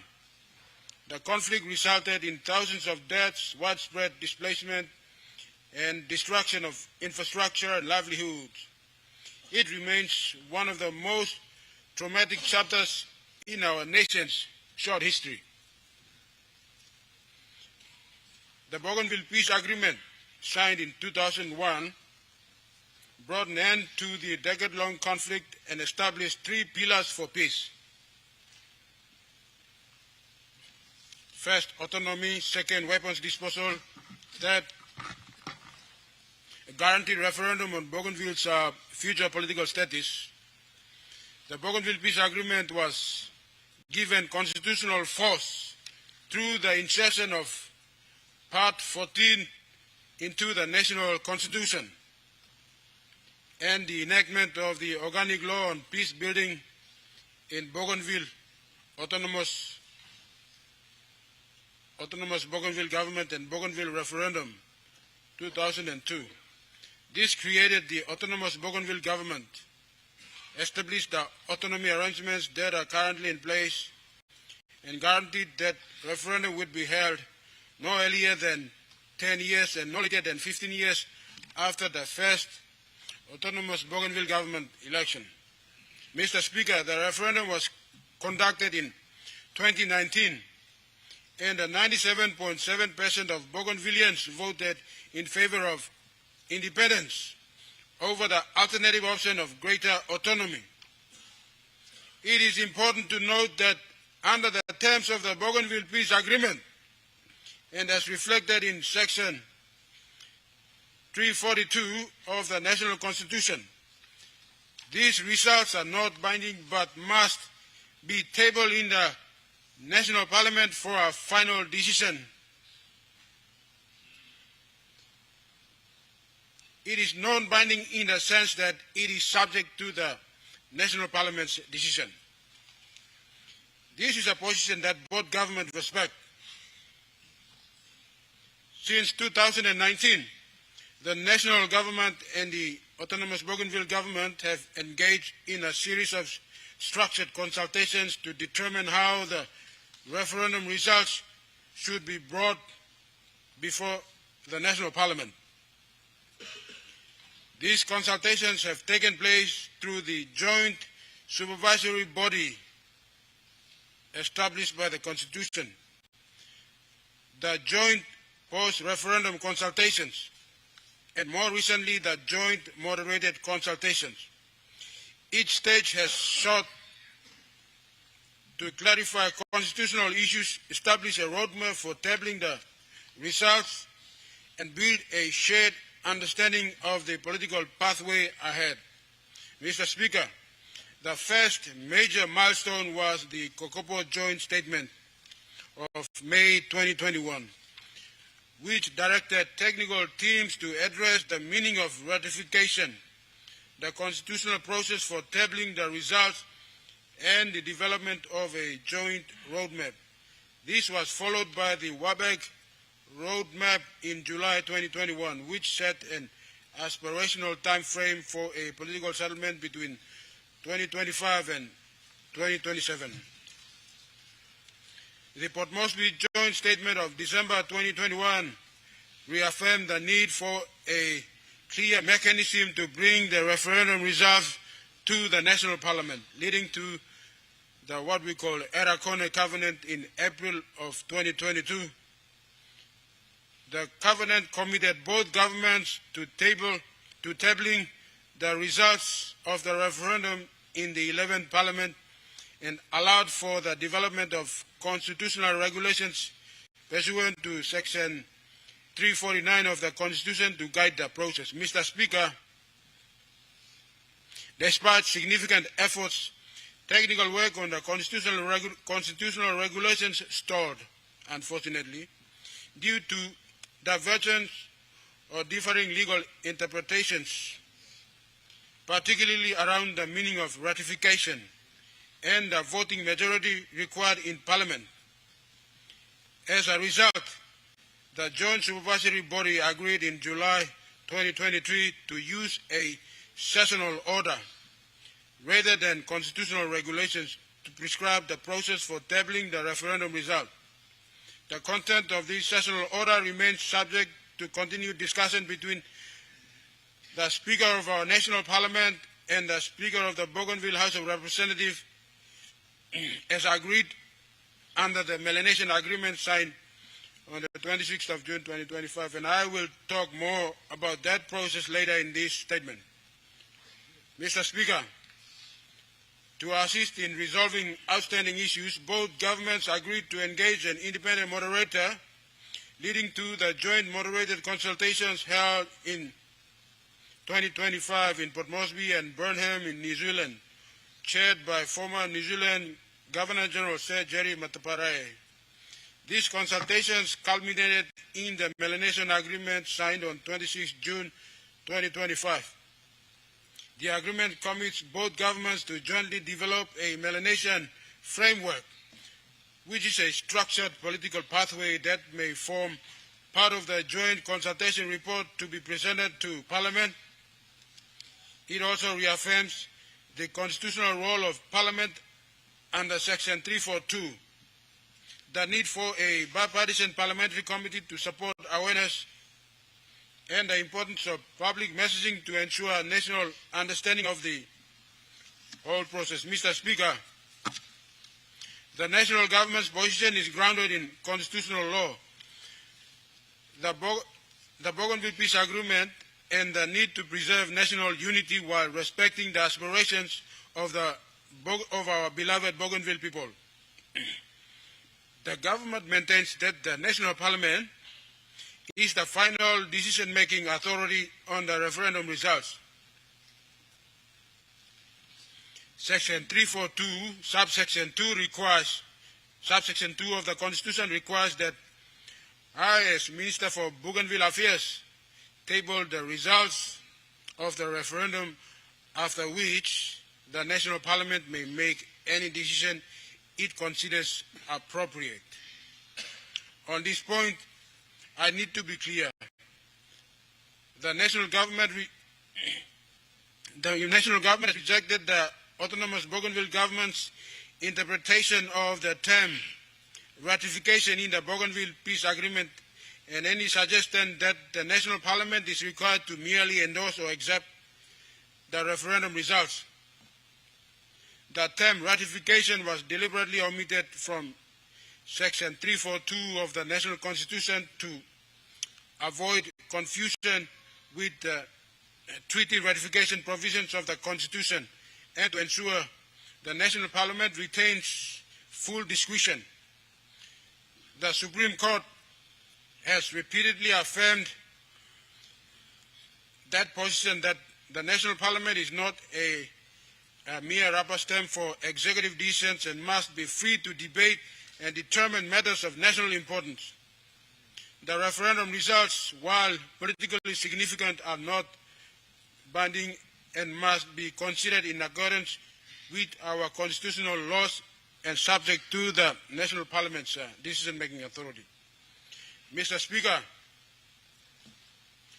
Section 342 of the Constitution places the National Parliament at the center of the post-referendum process. As Minister, I must table the results and the outcome of our joint consultations, and the National Parliament must make a decision. However, the Constitution does not prescribe the procedure for tabling, debating, or voting on the referendum results.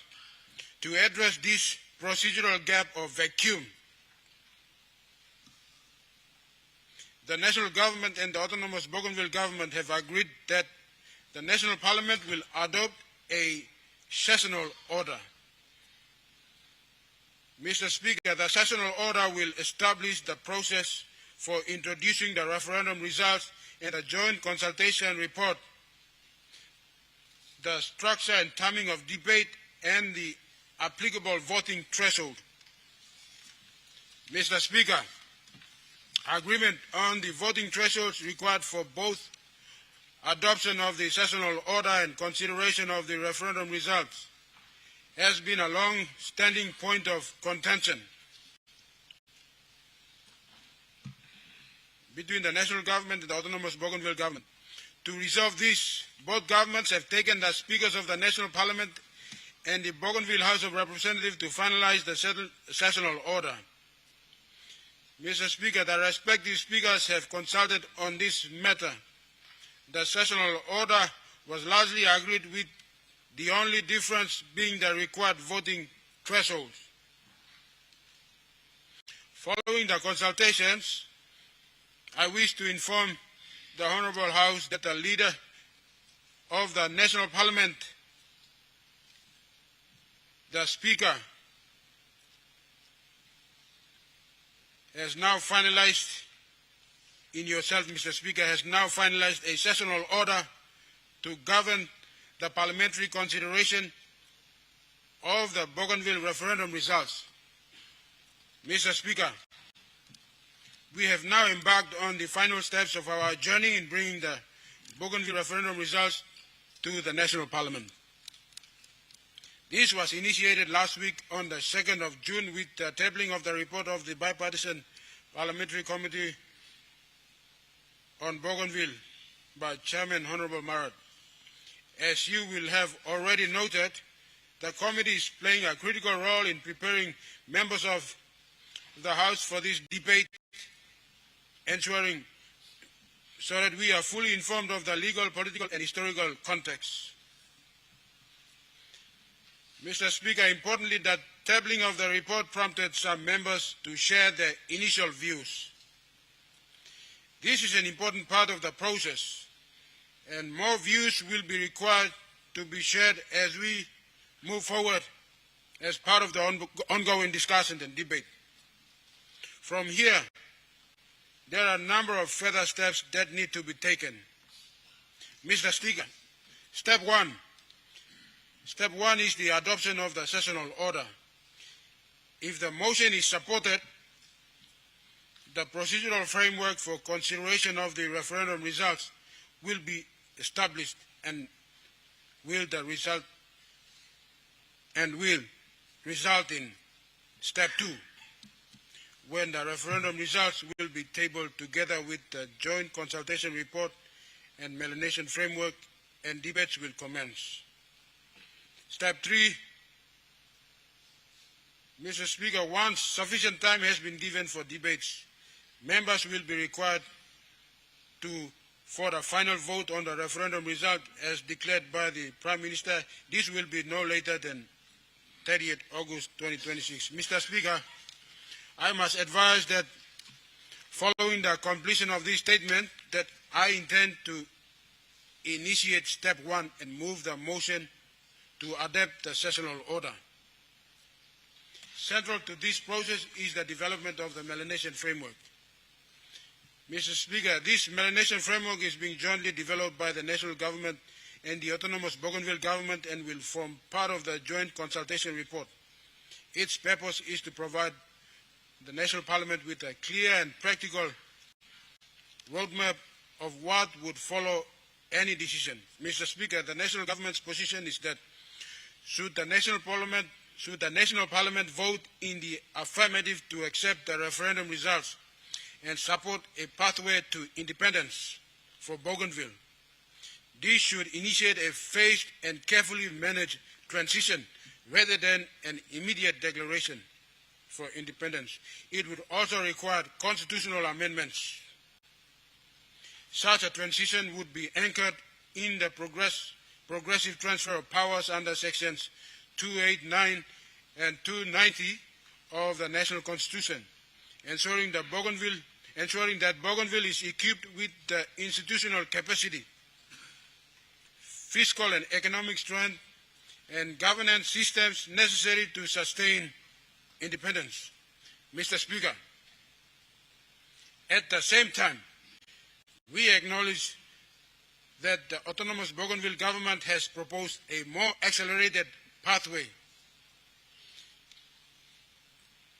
I know these discussions are ongoing, and they are being conducted in good faith with mutual respect and with a shared commitment to reaching an agreed outcome. Mr. Speaker, as part of the government's commitment to ensuring that this process proceeds in a lawful, orderly, and constitutionally sound manner, legal advice has been sought from a range of senior legal authorities and law firms, including the state solicitor. Mr. Speaker, the advice consistently confirms that the National Parliament has an essential constitutional role in considering and determining the outcome of the Bougainville referendum. Importantly, the advice is clear that the referendum result is not self-executing and does not of itself automatically confer independence upon Bougainville. Mr. Speaker, the legal advice further confirms that should the National Parliament vote to accept the referendum result, Bougainville would not immediately become an independent state under international law. Rather, further constitutional and legal steps would be required, including amendments to Section 2 of the National Constitution to remove Bougainville from the defined area of Papua New Guinea, together with the implementation of further transitional arrangements between the two governments. Mr. Speaker, the legal advice also addresses the implications of a negative parliamentary vote. In the meantime, in the main, Mr. Speaker, the advice indicates that a decision by the National Parliament not to accept the referendum result would amount to rejection of the proposal for independence for Bougainville, and unless expressly qualified by the National Parliament, would conclude the constitutional process contemplated under Section 342 of the National Constitution. Mr. Speaker, in those circumstances, it is important to note that the proposed arrangements under the Melanesian framework would not be triggered. Whilst the constitutional requirements of Section 342 of the National Constitution would have been satisfied, this would not mean that engagement between the national government and the autonomous Bougainville government comes to an end. Rather, Bougainville would continue to operate under the existing autonomy arrangements established under Part 14 of the National Constitution, unless and until this National Parliament determines otherwise in accordance with Section 345 of the Constitution. Mr. Speaker, the legal advice further confirms that a decision not to endorse the referendum result would maintain the current constitutional status quo. Any alternative political settlement, including enhanced autonomy, new government arrangements, or another form of political relationship would require further consultation, negotiation, and parliamentary approval. Mr. Speaker, regardless of the outcome of the National Parliament's deliberations, both governments would need to consider the future operation of the Bougainville Peace Agreement and Part 14 of the National Constitution to ensure that the legal and political arrangements continue to reflect the realities of the relationship between Papua New Guinea and Bougainville. Mr. Speaker, in summary, the immediate next steps are clear. I must move for the sessional order to be adopted. Once adopted, the national government and the autonomous Bougainville government must finalize the Melanesian framework and complete the joint consultation report. Once these steps are complete, the referendum results together with the joint consultation report will be tabled in this House. And before the 30th of August 2026, the 11th Parliament members will then be called upon to make one of the most consequential decisions in our nation's history. Mr. Speaker, whatever decision is made, it must be grounded in law, informed by the Bougainville Peace Agreement, respectful of Bougainville's aspirations, and guided by our shared commitment to peace, unity, and stability. It is therefore critical when the time comes that all members of this House take time to consider the context and history of the Bougainville crisis and the proposed way forward. Only through exercising the democratic process can we chart a path forward. Mr. Speaker, over the coming weeks, I will continue to work to finalize the Melanesian framework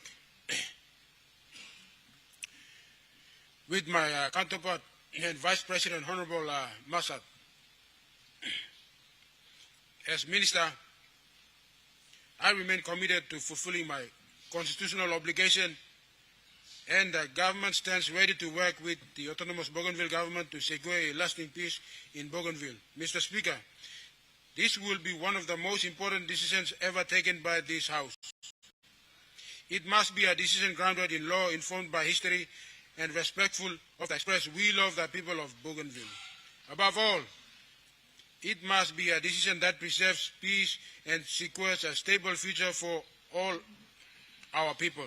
Mr. Speaker, as Minister, I reaffirm this government's commitment to working in partnership with the autonomous Bougainville government to achieve a lasting and peaceful settlement. We approach this task with humility, with respect, and with a clear understanding of its significance for our nation. Mr. Speaker, with that, I commend the statement to this House. Leader of Government Business.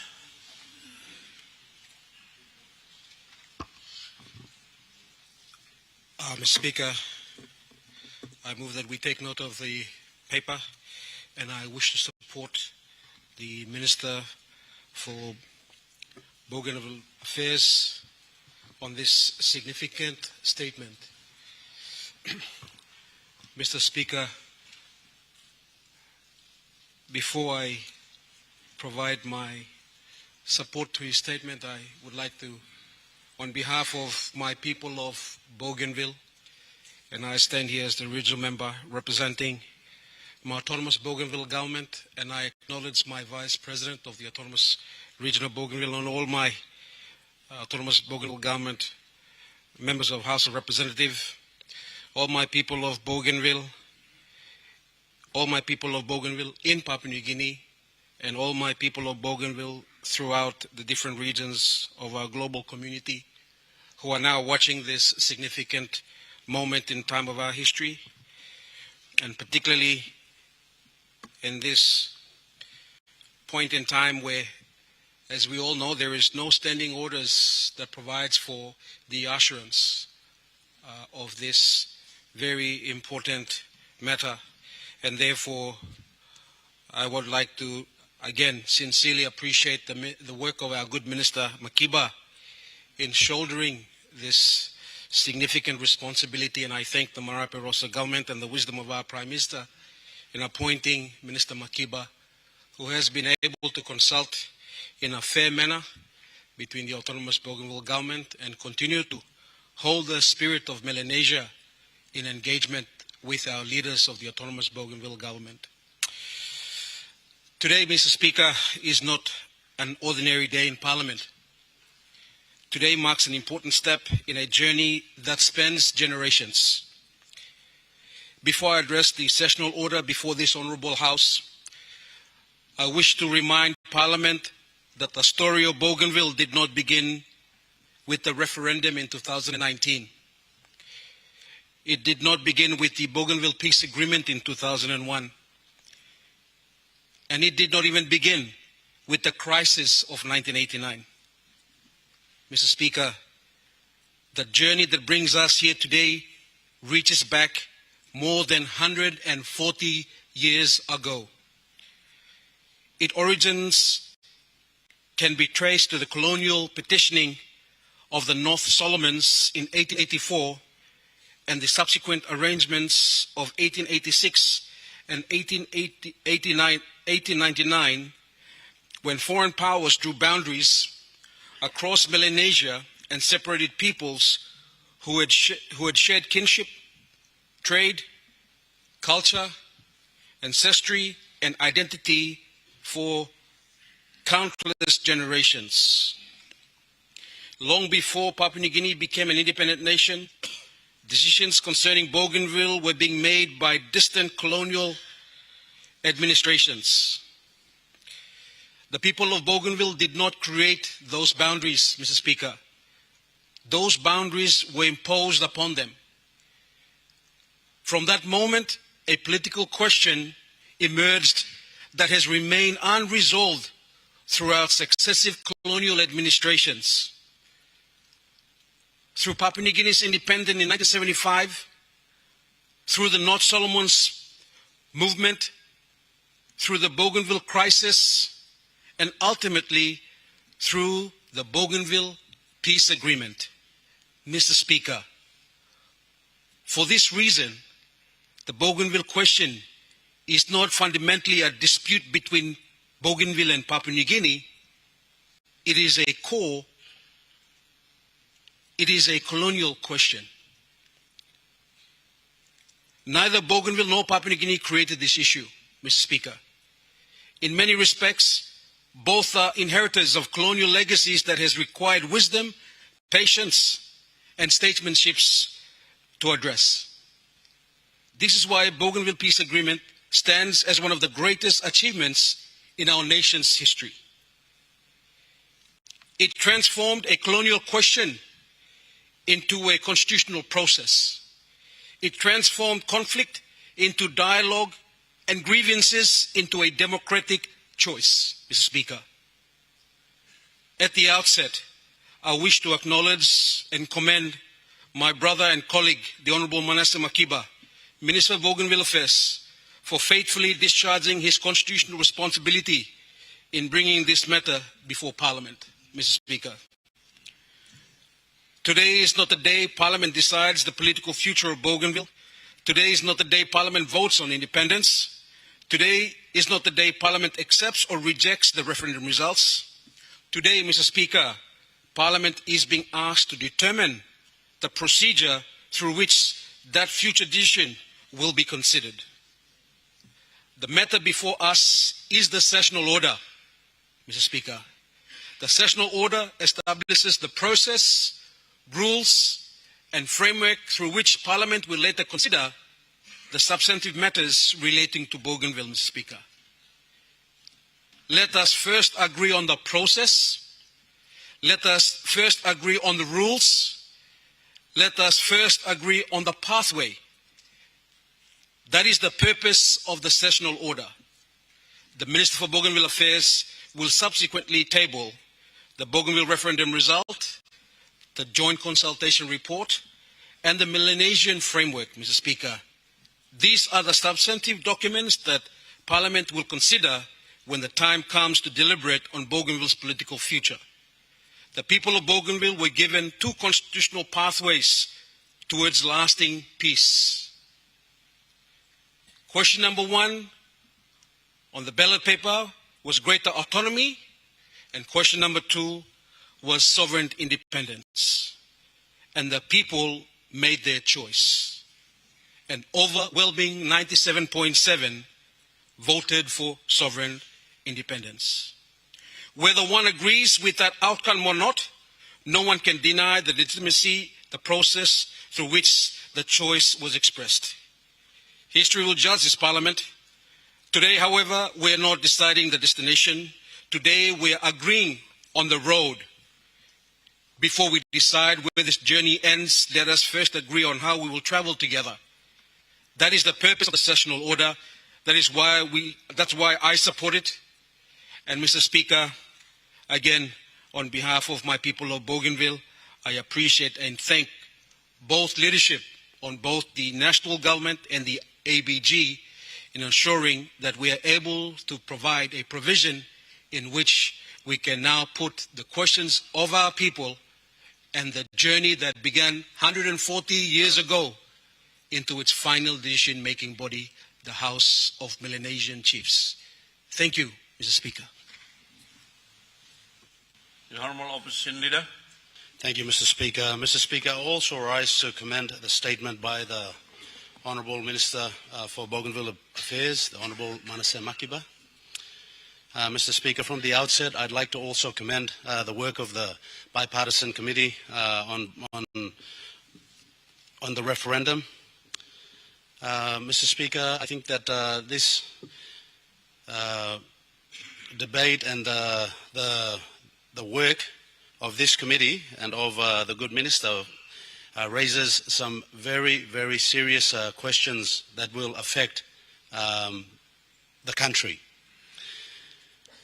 And I appreciate the minister's statement to encourage all members of parliament to bear in mind the constitution, existing laws, and especially the Bougainville Peace Agreement and the historical context of both sides, people of Bougainville and the people of Papua New Guinea.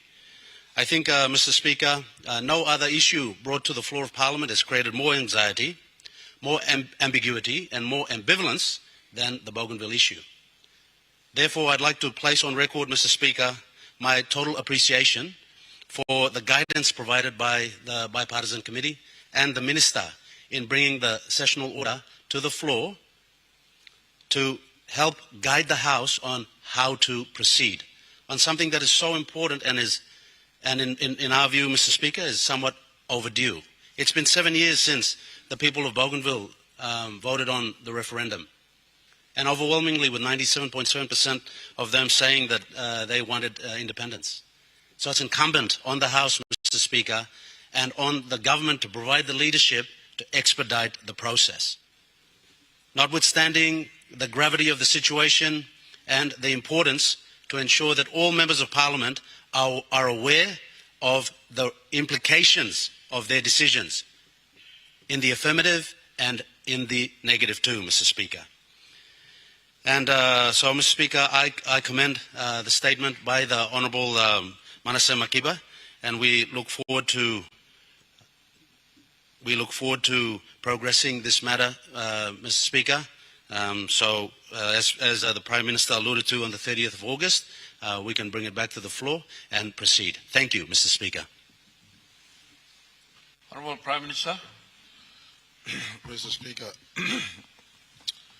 Mr. Speaker, I rise to firstly support the statement delivered by the Minister for Bougainville Affairs, and I want to commend him as Minister for his steadfast leadership in the time he's been Minister.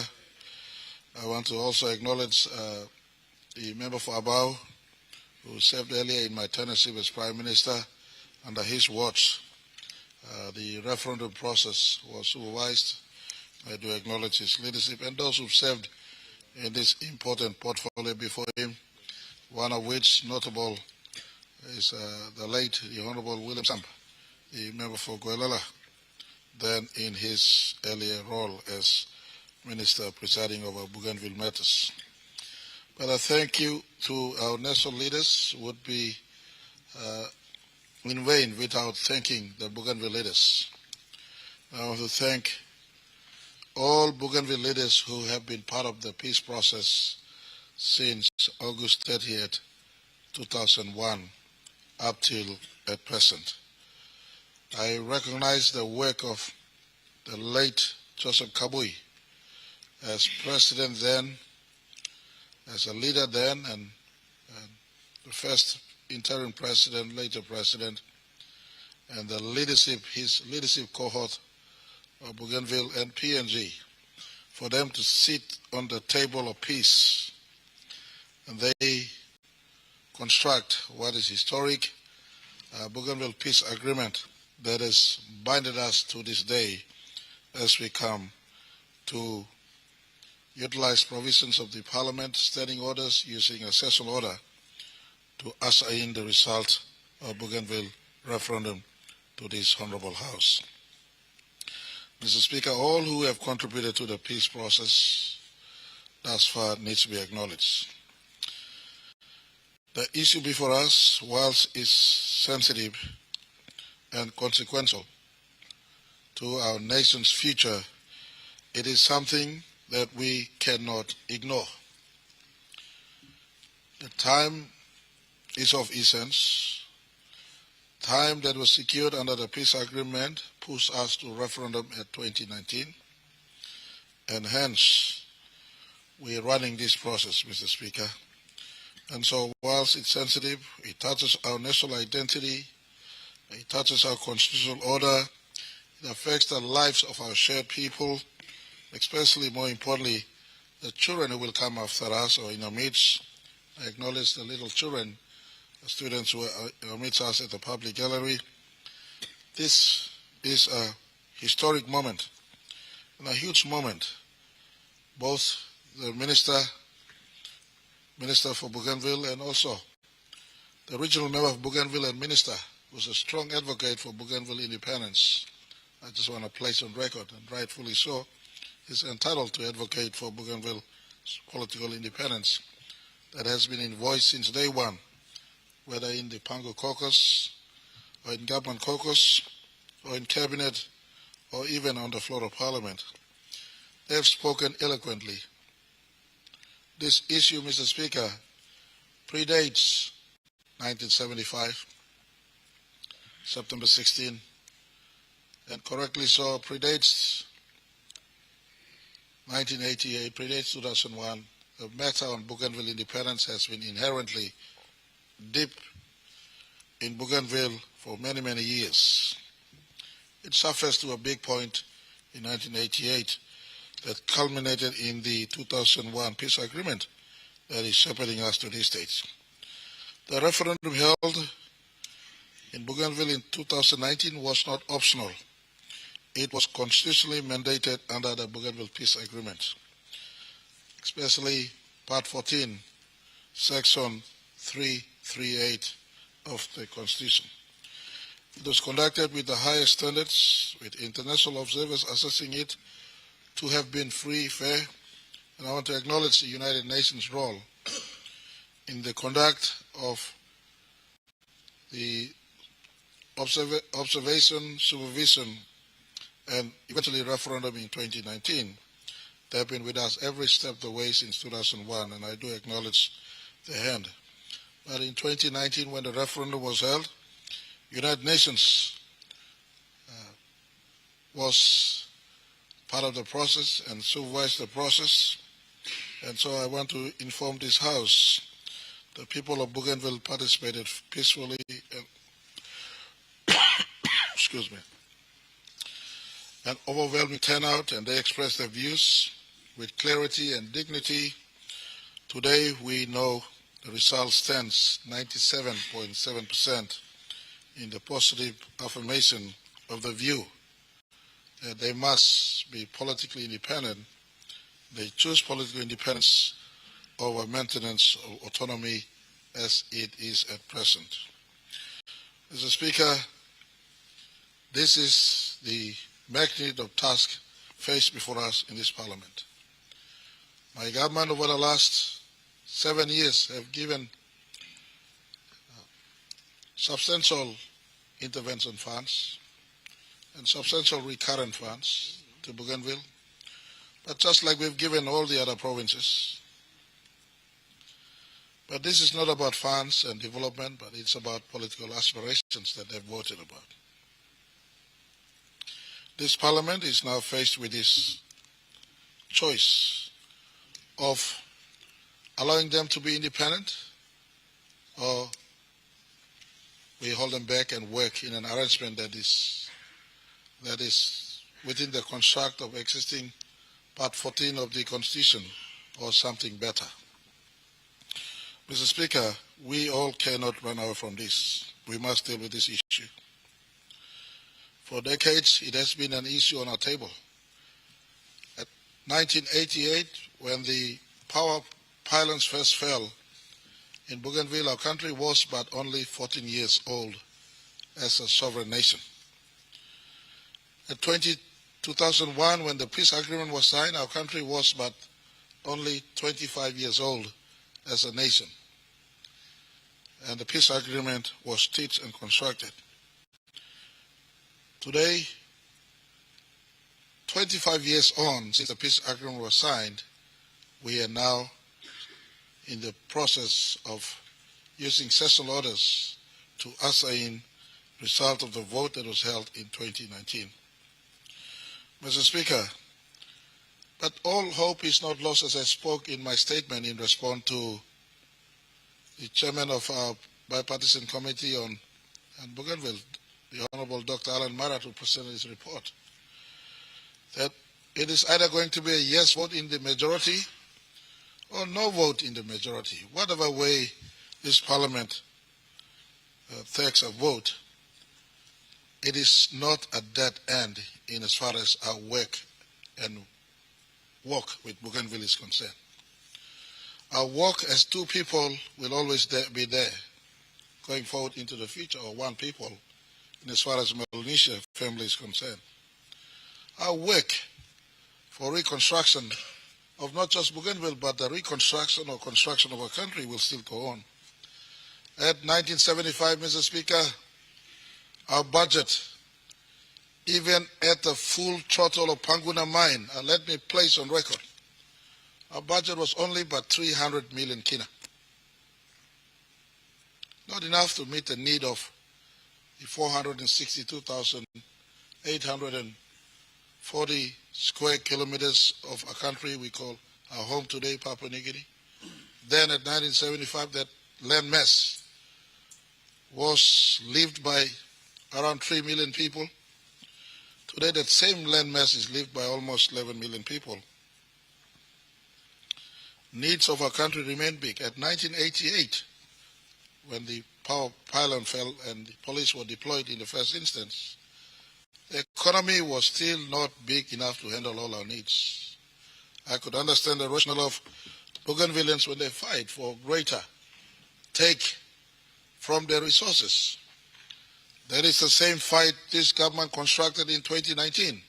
We fight in the floor of Parliament to take back more resources for our country through the legislative processes. Bougainville are front runners and pace setters, and for that I say thank you. They were fighting to take back more from the resources, but through the actual use of guns and the fight that took place since 1988. Mr. Speaker, history has been written. Past we cannot relive, but future we must construct. And at this juncture, I want to thank the 7 prime ministers of our country who have served before me. In 1988, it was Sir Rabin Amalio. In 1992, it was the Right Honorable Pius Wingti. In 1995, it was the Right Honorable late Sir Julius. In 1997, it was the late Sir Bill Skate.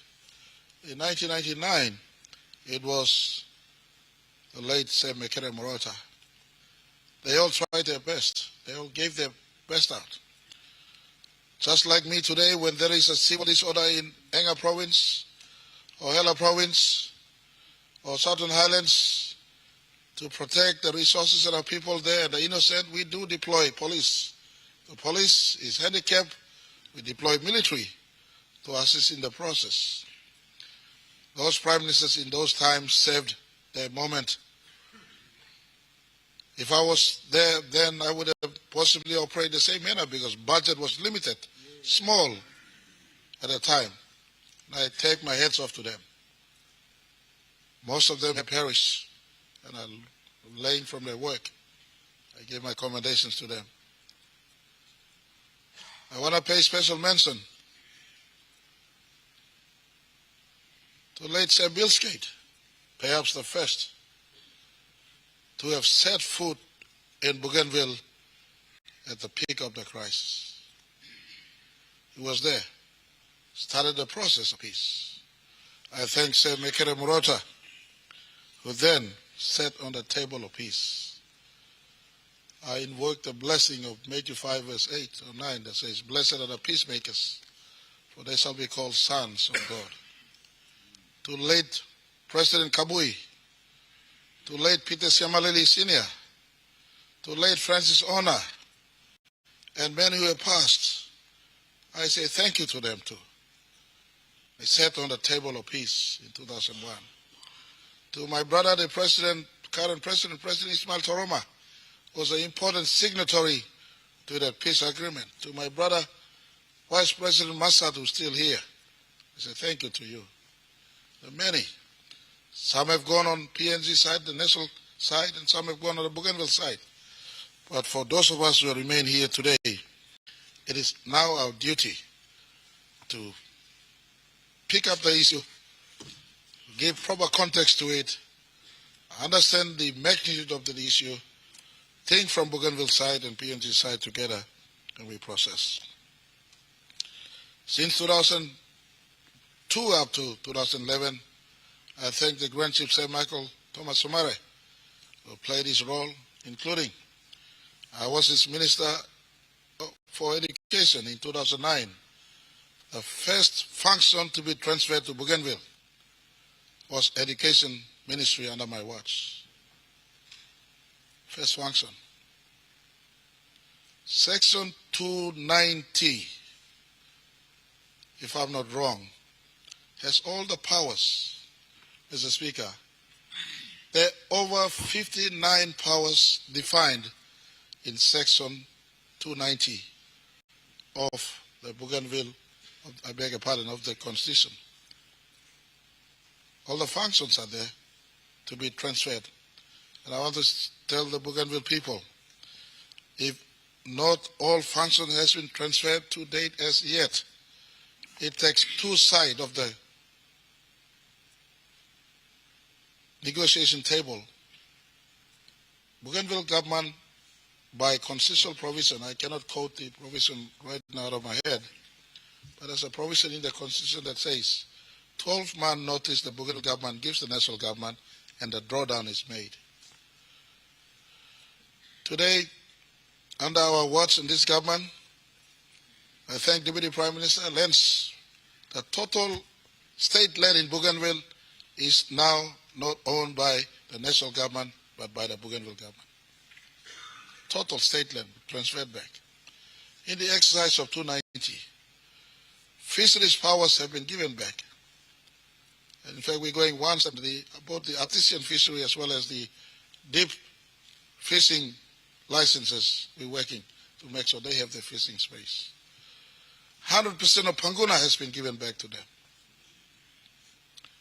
All resources has been passed back to them. Mr. Speaker, we only hold back. Now, when I picked up the referendum result in Arawa in 2019, I said every power comes back to you. Those powers in 290, those powers in 2892, we can look into the national powers. The only thing we will retain, subject to the process running and subject to the parliament deciding, the only thing we will retain is foreign affairs, defense, currency, and Supreme Court. Others and any and every power to operate an economy, a government, and a community is already encapsulated in 290 and more from 289. This government stands ready to give them as we speak, as well as subject to the process that will unveil after the votes have been has taken place. Mr. Speaker, to Bougainvilleans and Papua New Guineans, we do not need to fear this one. And I want to credit the architects of the 2001 peace agreement for giving a beautiful peace agreement to us and embedded in the Constitution. I want to say at this juncture, Mr. Speaker, you may talk big, but thank you to Maslow, Bougainville leaders. Maski only lose him life. Nah, I what I put on one sinan one them all, but 2001 only give him respect on national parliament. Because Tok belong all or give him respect on national parliament, and we stop inside lo bell belong section 342, subsection 1 and subsection 2. Especially subsection 2 process you may run him now. Subsection 2 process and we talk national parliament by making decision. National parliament by making decision. That law has stood the last 25 years and national parliament must make decision. But as national parliament making decision, like on this parliament, offering advice to Minister Manasseh, offering advice to Yumi Olgada, offering advice long Bougainville leadership too. Yumi no clear, one time by Yumi vote, me propose him 38th of August 2026, Constitution one time Melanesian Framework Agreement, thinking blow two block government or say you must hurry blow this block. Me propose him August 30, but subject we will hold the President and myself will agree to an important meeting, joint meeting between both sides in July in Buka, and we'll agree on a date as to when the result will come. That agreement is not just a President and a Prime Minister conversation or Minister Massad and Minister Makiba conversation. Mr. Speaker, ME staff long spirit long 342 subsection 1.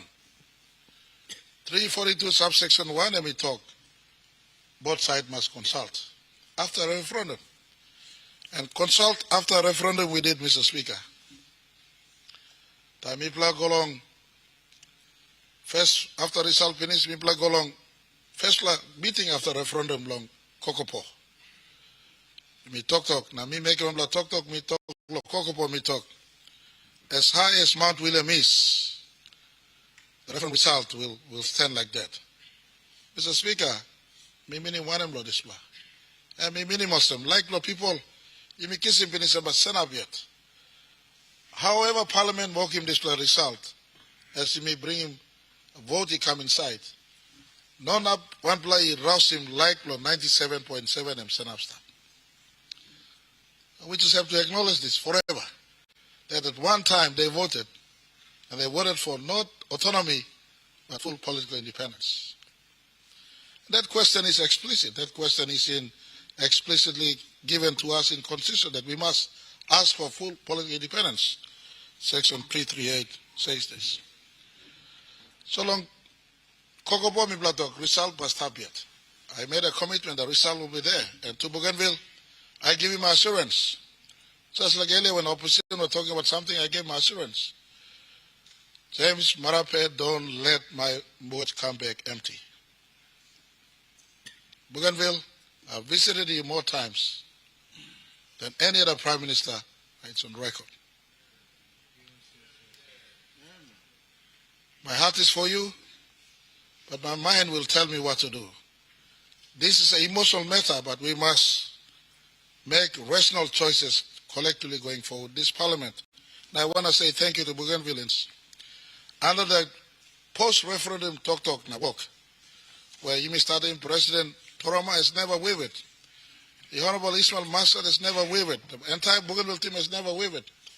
Minister Peter Siamalali, Sister Honorable Francisca Semaso, the Honorable Jimmy Mirentero, the Honorable Timothy Massey has never wavered. For them, it's independence or not independence. And we can understand this. I want to say to the people, your leaders have never failed you. But a process to the children of Bougainville and our country, our process is running. Our country is not a country without constitution. Constitution have yet, let me talk through the peace process that National Parliament will decide. And this National Parliament will work. I want to thank Bougainvilleans. You understood me when I said, as high as Mount William, and that word still stands. The result will stand forever. Whatever happens during the vote, it will still continue. If it is no, we will continue. If it is yes, we will continue. That's what I said last week. You don't need to fear, and the rest of our country don't need to fear as we assess and weigh the options before us. Bougainville leaders, I say thank you. When we went to Wabek for the second post-referendum consultation, the leaders came into Wabek and I asked, again in my statement, I said, you think from my perspective as I think from your perspective. Buktambo talk, do unto others what you would want them to do to you, and we were in that mindset. I think from your independent aspirations, but you think from my defense of national security aspirations. Our country is not one language, one talk place against one language, one talk place. No, 1975, the most diverse nation on the face of planet Earth was fused into one nation we call Papua today. And we have been running behind the flag despite the hardships, problems, amidst our few joys in between. One people, one nation, one country, one constitution. It can come today. Long Wabek me ask him, Yupla, think from our perspective as we think from your perspective. I want to say thank you. In the era corner after Wabek meeting, and I tell you, Mr. Speaker, why make this Adlo meeting along Wabek? And I thank Governor Iparas for being a wonderful host. Governor Iparas, thank you. Wabek, capital of Enga province, in case you may not clear. Enga province and Wanpla province, it got 600,000 people speaking one language. Bougainville, you got more than 20 languages.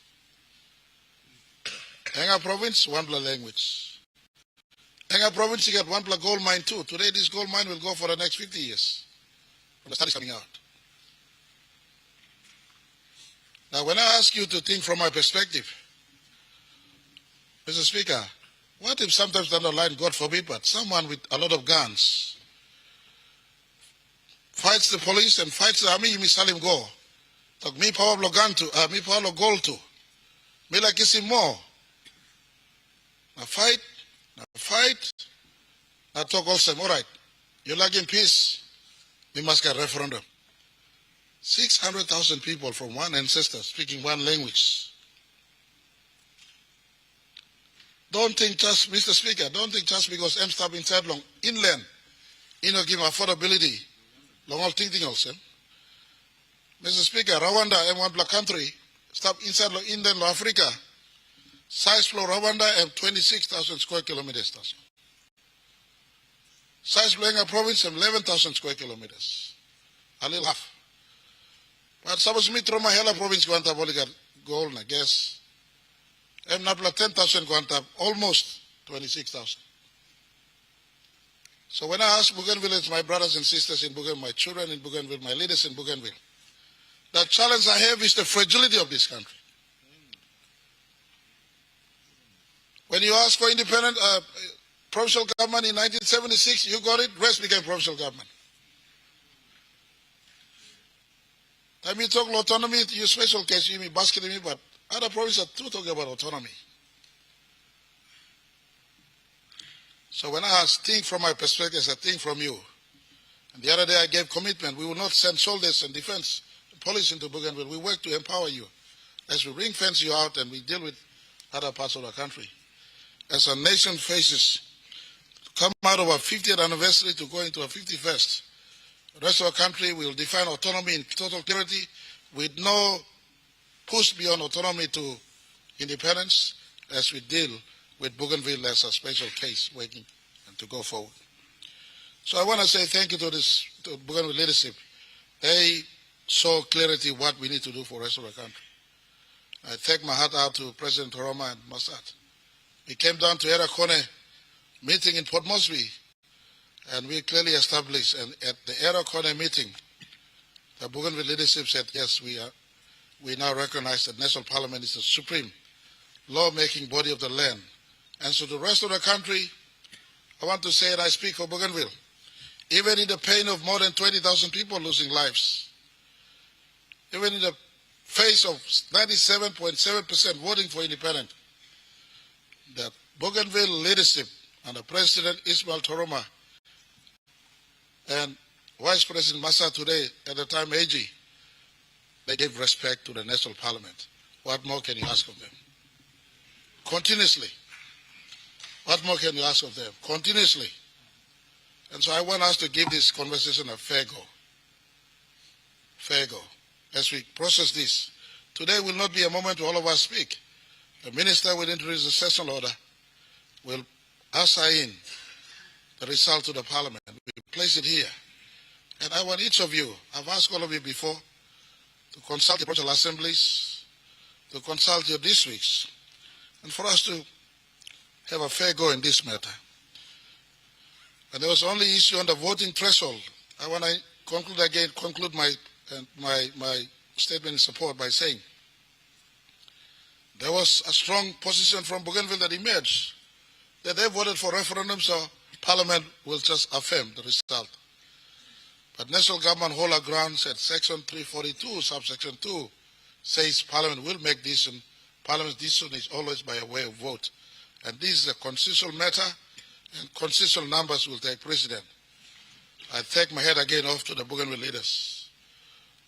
They, through the Melanesian agreement process, through the dispute resolution process that we invoke, or mediation, and said Jerry Matapora facilitated the second Bana meeting. In the second Bana meeting, it was agreed that National Parliament must process it, and two-thirds majority, absolute majority, in the affirmative must decide. Again, I take my heads off to Bougainville leaders. What more can we ask of them? And so I want to ask all of us, as we come to the next phase, we have to deal with this issue. There's no running away from it. Each of us must stand up.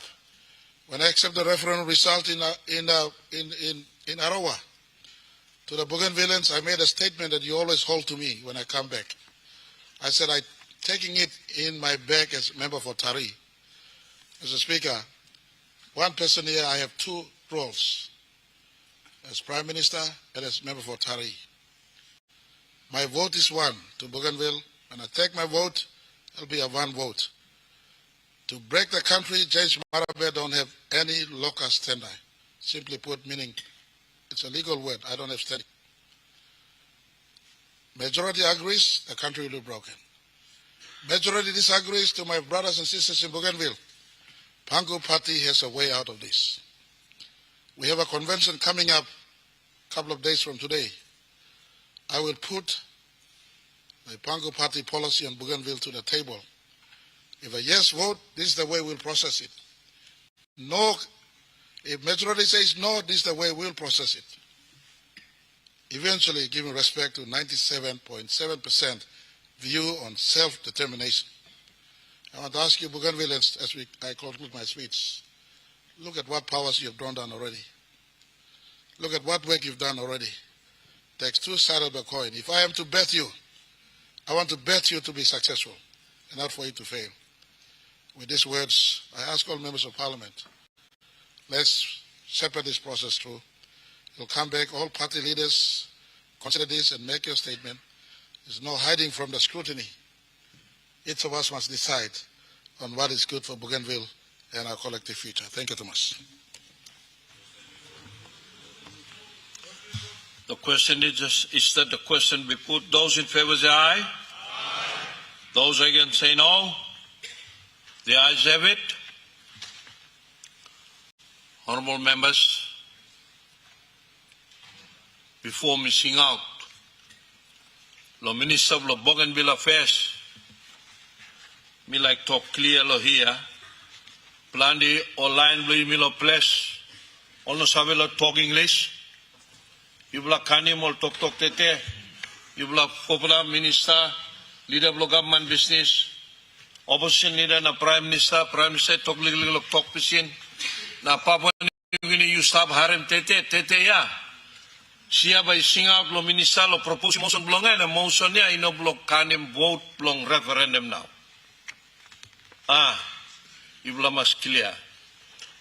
Motion blongan lo kisim rot blong bring him desla referendum ikam inside long parliament na igat process stabiet lo parliament by luksabe lo desla referendum. So I'm talk clear blumi. Also na missing out now, lo Minister of Bougainville Affairs. Thank you, Mr. Speaker. I now rise to present the sessional order for adoption.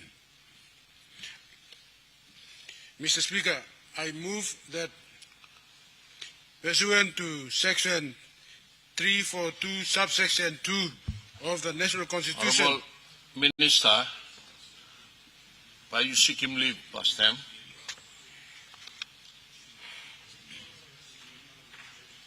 I beg your pardon, Mr. Speaker. Mr. Speaker, I ask leave of Parliament to move a motion without notice. Is leave granted? Leave granted, Mr. Minister? All right, thank you, Mr. Speaker. Mr. Speaker, I move that pursuant to Section 342, subsection 2 of the National Constitution and Standing Order 284, this Parliament resolves to adopt the following sessional order in relation to the results of the referendum on Bougainville in these terms. Number one, the Minister for Bougainville Affairs shall lay on the table the return of the writ containing the results of the referendum on Bougainville. He shall make a statement and debate will ensue. Debate may be adjourned from time to time until a question is put. 2. A motion that the National Parliament accept the results of the Bougainville referendum. 3. The motion must be supported by a 3/4 absolute majority. The question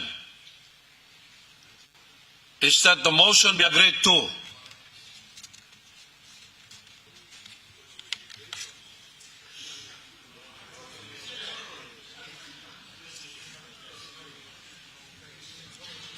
Honorable members, the question is that the motion be agreed to. Those in favor say aye. Aye. Those against say no. The ayes have it.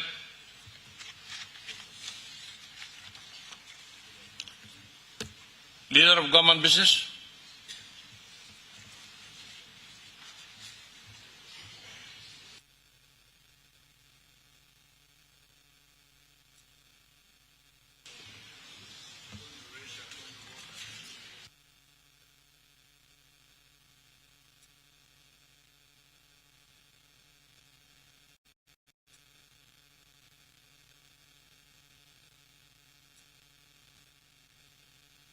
Honorable Member Abao, you raised a point of order. One point of order, Mr.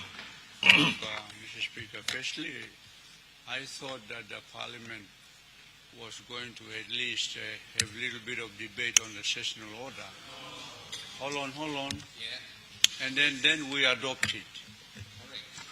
Because I raised two issues in my point of order.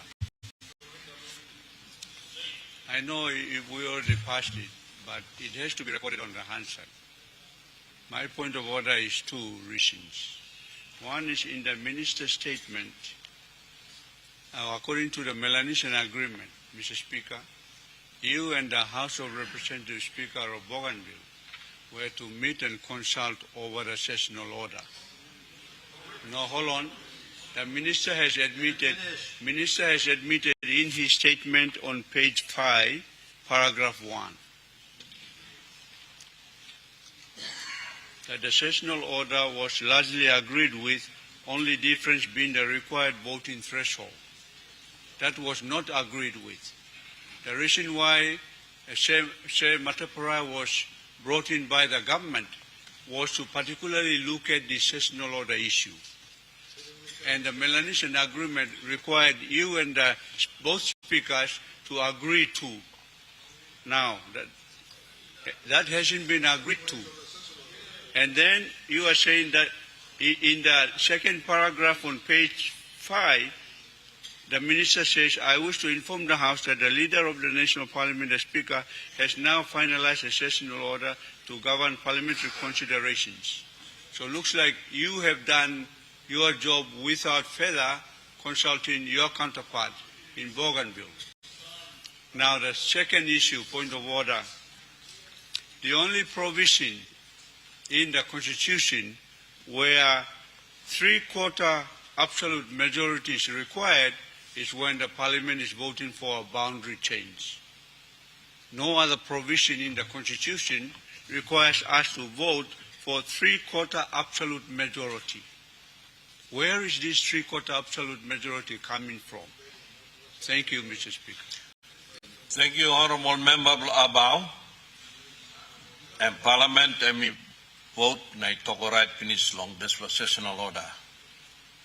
All work igamnap now na sessional order ya and by come. Time you look too long. This a point blue you know got the constitution and Parliament ya and you right him.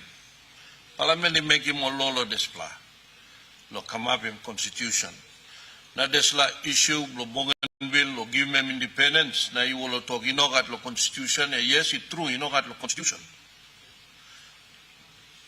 Parliament you must decide lo display. You know legally something. Honorable member law about. You know legally something number one blood legally voters or ayes or no long end. And we know legally something. And big plus something. Yes. It's your standing order. Point of order, you must respond Times to it. you talk. Honorable member about milare you finish mo kada talk lo you na me respond. Time you finish now you can talk.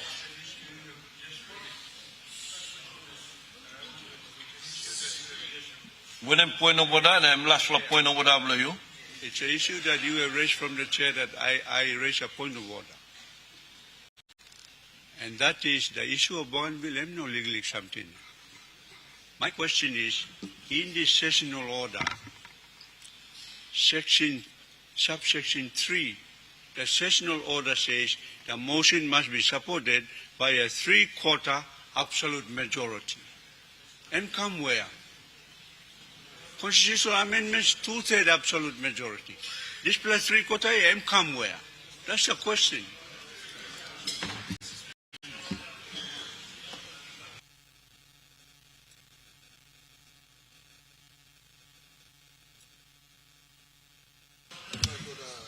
Sorry, let me respond, Prime Minister, behind me with him. Honorable Member Bloabao, Desla behind him all kata consultation, Igolo NEC, all kata na Desla, thinking long absolute 3/3 majority. Absolute majority, 3/4 majority, and me come inside. Now Parliament now, and me right in finish, Desla. Now, time, Minister, me present him. All report now when I'm long and now. And time to debate where you can debate now, but the man by debate long.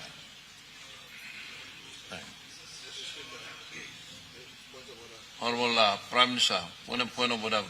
Thank you, Mr. Speaker. Just to clarify, Dr. Bloss, because I'm senior to mass. Now look at him, confuse him, country or some, the process of confusion also work him upside. This process he come now, and two black government want them approving this. Let me come long, leg long, come back long. Tupla government, let me make a reference long. Me play sit down long, New Zealand, want them surgery matter for you get area of dispute. Long one majority of vote, long session order outside but come inside. So this me play sit down long, Banam. Committee long, Marat was there, few of the parliamentary committee members were there, go through. Two governments finally agreed. That's why me talk, thank you, Lord Bougainville line. Only right, Parliament must vote the voting majority and by 2/3 absolute majority. Or 3/3, 3/4. This was Dr. Stablo standing order. I mean, Dr. Long Minister Long Manaseta Solnoga. Process, peace agreement process. I mean, sanctioning this plan. I mean, Karem come now. So, Dr. You clear. Two black government want to be clear. But we're having one black meeting again in July. One time by one time by Karam's date, vote come inside of Parliament. Me propose him 30th of August, but both sides will agree. So we're now coming to the final stage. Session order, you may vote finish long and thank you, Lord Display. Thank you. Thank you, Honorable Prime Minister. I think Tok me clear. Clear lo you me all geta. Road longan lo come inside now lo Parliament. And Parliament is writing through this sessional order because you know that Narva Road can. So Parliament is writing finish. Honorable Deputy Prime Minister. Mr. Speaker, thank you. I seek leave of Parliament to respond to. Mr. Speaker, I seek leave of the Chair to respond to a series of questions raised to myself by the good member for Bulolo. Leave granted.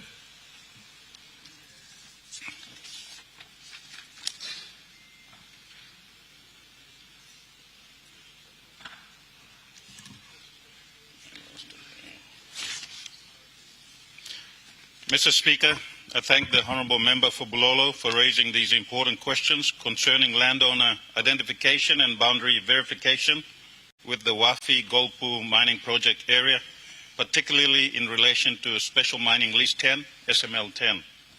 The Department of Lands and Physical Planning recognizes that identification of customary landowners is a critical prerequisite for ensuring that benefits derived from major resource developments are distributed fairly and equitably to legitimate landowners.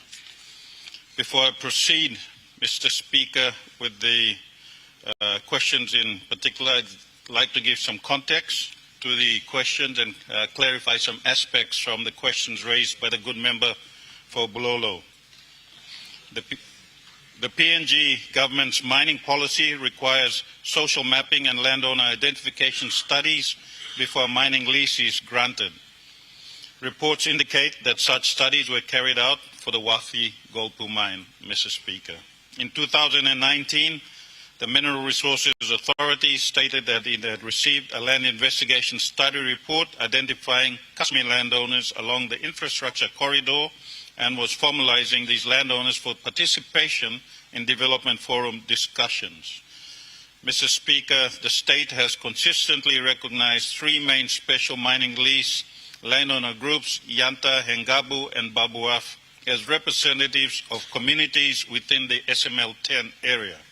These groups have participated in consultations and benefit discussions, Mr. Speaker. However, there have been ongoing disputes and criticisms between various landowner factions and community representatives who have argued that proper clan vetting, boundary verification, and social mapping have not been completed to everyone's satisfaction.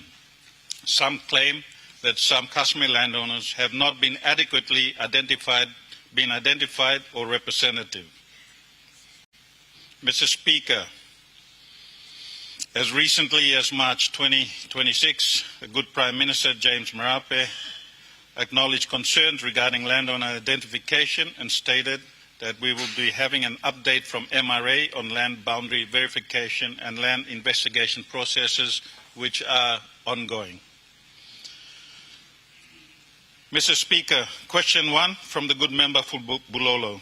When will the Department of Lands and Physical Planning organize a boundary walk of the entire SML-10 as prescribed by the Land Dispute Settlement Act to confirm tribal and clan boundaries within SML-10? Mr. Speaker, I wish to clarify that the Department of Lands and Physical Planning is not the administering agency responsible for the implementation of the Land Dispute Settlement Act. Matters relating to the determination and settlement of customary land disputes, including, Mr. Speaker, boundary walks for the purpose of resolving tribal and clan dispute of boundaries, fall within the jurisdiction of responsible institutions such as the Land Commission and the local land court and processes established under the Land Dispute Settlement Act, Mr. Speaker. The role of the Department of Lands and Physical Planning is primarily concerned with land administration, registration, customary land formalization, and related functions under appropriate laws. The Department administers in Papua New Guinea. As such, the Department does not have the statutory mandate to organize boundary walks under the Land Dispute Settlement Act. However, where relevant government agencies undertake lawful processes to determine or verify customary boundaries, the Department stands ready to provide such technical advice, support, land records, mapping information, and other technical support within its mandate to help facilitate those processes, Mr. Speaker. Having said that, Mr. Speaker, the Department will assist and consult MRA, Land Commission, Morobe Provincial Government, Mumeng LLG, and affected communities to determine the most appropriate framework and schedule for conducting such an exercise. The Department will assess the feasibility of such an undertaking with boundary verification exercise with the Land Commission and also the local land courts to assist in resolving any outstanding customary boundary disputes, Mr. Speaker. Question 2. When will the Department of Lands and Physical Planning carry out land investigation within SML-10 and wards 1 to 6 of Mumeng LLG to determine the owners? Mr. Speaker, the Department recognizes that proper land investigation is necessary to establish and verify customer land ownership claims, while social mapping and landowner identification activities have been undertaken under the mining project processes. The Department acknowledges concerns raised by communities regarding the need for independent verification. Accordingly, Mr. Speaker, the Department is prepared to engage with relevant landowners, stakeholders, and all stakeholders, including the Mineral Resources Authority, Land Commission, and affected landowner groups to assess the scope and requirements for a formal land investigation exercise within SML-10 and the affected wards of Mumeng LLG. The timing of such investigations will be subject to funding availability, project requirements, and interagency coordination. Question 3. When will the Department carry out land investigation within the broader SML-10 project footprint covering Mumeng LLG, Wampa LLG, Lay Urban, and Ahi LLG to determine owners? Mr. Speaker, the Department notes that the Wafik Golpu Mine project footprint extends beyond the SML-10 area and includes infrastructure corridors and associated development areas affecting multiple local level governments and numerous stakeholders.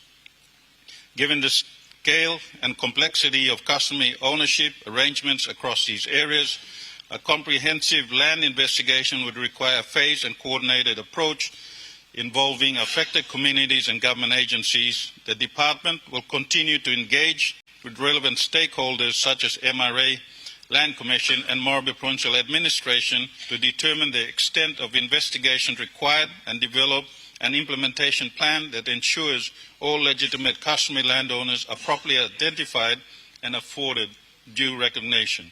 Mr. Speaker, in conclusion, the government remains committed to ensuring that landowner identification processes are conducted transparently, fairly, and in accordance with the laws of Papua New Guinea. No genuine customary landowner should be disadvantaged, and the Department will continue to work with all stakeholders, including the districts and the province, to strengthen integrity of landowner identification processes associated with the Wafi Golpu Mine project. Mr. Speaker, I would like to take this time to thank the Honourable Member for this important series of questions that have been raised that are pertinent to the ongoing Wafi gold mine development area. I look forward to working with him and other stakeholders, not only in my capacity as the Lands Minister, but in my capacity as a member of Morabit and the Deputy Prime Minister, to work to address all relevant issues in consultation. Thank you, Mr. Speaker. The Honourable Minister of Police. Mr. Speaker, I seek leave of the Chair to answer questions. Leave granted. Thank you, Mr. Speaker. You granted me leave to answer questions raised by the good member for Middle Fly. Mr. Speaker, I rise pursuant to the leave of the Chair to make a response to the questions placed before the House at the sitting of Thursday, 28th May 2026 by the Honourable Member for Middle Fly Open, the Honourable Mai Maso Hewabi, touching upon historic allegations connected with the holder of the constitutional office of the Commissioner of Police. For the precision of the record, those 4 questions as placed were: Question 1, what is the current status of the allegations of rape against the Commissioner of Police, Mr. David Manning? Question 2, whether the Commissioner has been cleared of the allegation of rape. Question 3, Mr. Speaker, when will the Minister clear the good name of the police force from this allegation? And question 4, will the same Police Commissioner, Mr. David Manning, run the 2027 general election while this allegation of rape is still with him? Mr. Speaker, number 1, my guiding principles of this response. Mr. Speaker, this government and I personally as Minister are bound by and committed to the presumption of innocence, a principle entrenched in Section 37, 4A of our Constitution. No person, however high their office, stands convicted of an offence until convicted by a competent court of law. And that principle applies as much to the Commissioner of Police as to any citizen of this country. This government, Mr. Speaker, and I likewise affirm without qualification our respect for the separation of powers upon which our constitutional order depends. Parliament must legislate, the executive must govern according to law, and the courts must determine matters independently and without interference. The legitimacy of each arm is preserved when each confines itself to its proper constitutional function, Mr. Speaker. I take care in this response to observe the proper distinction between the office of the Commissioner of Police, established by Section 198 of the Constitution, and the person who from time to time holds this office. The Commissioner, Mr. David Manning, was reappointed in April of 2024, continues lawfully to hold the office, and is entitled to the same fundamental rights and protection as any other person. Speaker, background to the allegation. Mr. Speaker, referred to these questions, new allegations. They are historical matters which have been repeatedly examined by the lawful institutions of the state over a period exceeding 2 decades, Mr. Speaker.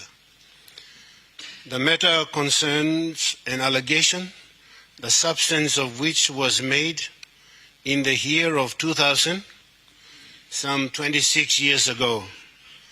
The institutional record established through investigation and the inquiries that followed is that the underlying events arose from a lawful arrest carried out under a court-issued warrant by a unit under the Commissioner's command then, and that the allegations against the Commissioner were not corroborated by any available evidence. During the 26 years, Mr. Speaker, that have elapsed since that allegation, the matter has been subjected to extensive investigative, disciplinary, prosecutorial, and judicial scrutiny by the independent institutions exercising different statutory functions and responsibilities. The outcome of that scrutiny has been consistent. No evidence warranting charges has been identified. No court has made findings adverse against the Commissioner. No lawful process has produced an outcome adverse to his continued service as Commissioner of Police. Those are the formal outcomes. Taken together, Mr. Speaker, they represent extraordinary scrutiny over more than 2 decades. The outcome has been the same on every occasion. No investigator, prosecutor, disciplinary authority, or court has at any stage identified evidence capable of substantiating the allegation. The significance of the history is therefore not the allegations themselves, but the fact that they have repeatedly been considered by the institutions responsible for determining such matters and have repeatedly concluded without any advance finding against the Commissioner. That institutional record forms a proper background against which the questions before the House must be considered. The 4 questions and responses thereto, Mr. Speaker. Mr. Speaker, the first question, the current status of the allegation. To the question of the current status of the allegation, the candid answer is that it is no longer the subject of any active criminal prosecution, and no current judicial proceedings touch upon it. The investigation team assigned at the time of the allegation pursued all available avenues of inquiry. No witness, medical, or forensic evidence was identified capable of substantiating the allegation. The complainant refused medical examination and later provided materially inconsistent accounts, including a written recantation of the allegation. Mr. Speaker, That investigation was the subject of independent review by senior officers of the Royal Papua New Guinea Constabulary, who reached the same essential conclusion and expressed serious concerns regarding the credibility and evidentiary foundation of the allegation. It was then independently reviewed by the Office of the State Prosecutor based in Kimbe, who likewise concluded that the allegations was unsupported by evidence and that there was no proper basis upon which criminal proceedings should be commenced. In 2020, the complainant commenced civil proceedings in the National Court, styled as OS in brackets HR number 4 of 2020. Those proceedings were dismissed by the court for, amongst other reasons, want of prosecution. And Mr. Deputy Speaker, as members of this Honourable House will be aware, a want of prosecution is a failure by a plaintiff to progress a matter or proper evidence in support to their claims. In 2024, further proceedings were commenced, styled OS number 59 of 2024, seeking in substance to relitigate the same matters. The National Court dismissed the proceedings in their entirety as an abuse of process of the court and referred the legal practitioner for the plaintiffs to the Papua New Guinea Law Society for inquiry into possible breaches of the Professional Conduct Rules of 1989. No finding adverse to the Commissioner was made. The complainant's most recent of many varying reports was against re-agitated in 2024 following dismissal of court proceedings. As in previous instance, no corroborating evidence was adduced. Such matters are appropriately the remit of investigative agencies, being a constitutional institution acting independently of the executive and run the proper course on the basis of evidence or lack thereof. In short, the matter is historic in origin and has been determined to be without corroboration or evidence on every occasion of examination. The present status of the matter is therefore not one of unresolved institutional uncertainty. Rather, it is a matter that has been repeatedly considered by the appropriate institutions of the state with consistent outcomes on each occasion. Mr. Deputy Speaker, it is the responsibility of the Minister to be candid with the House about the institutional position as it now stands. The factual record is neither new nor uncertain. What is remarkable, Mr. Deputy Speaker, is not the allegation itself, but the extraordinary number of occasions upon which it has been examined and rejected by the institutions lawfully entrusted with that responsibility.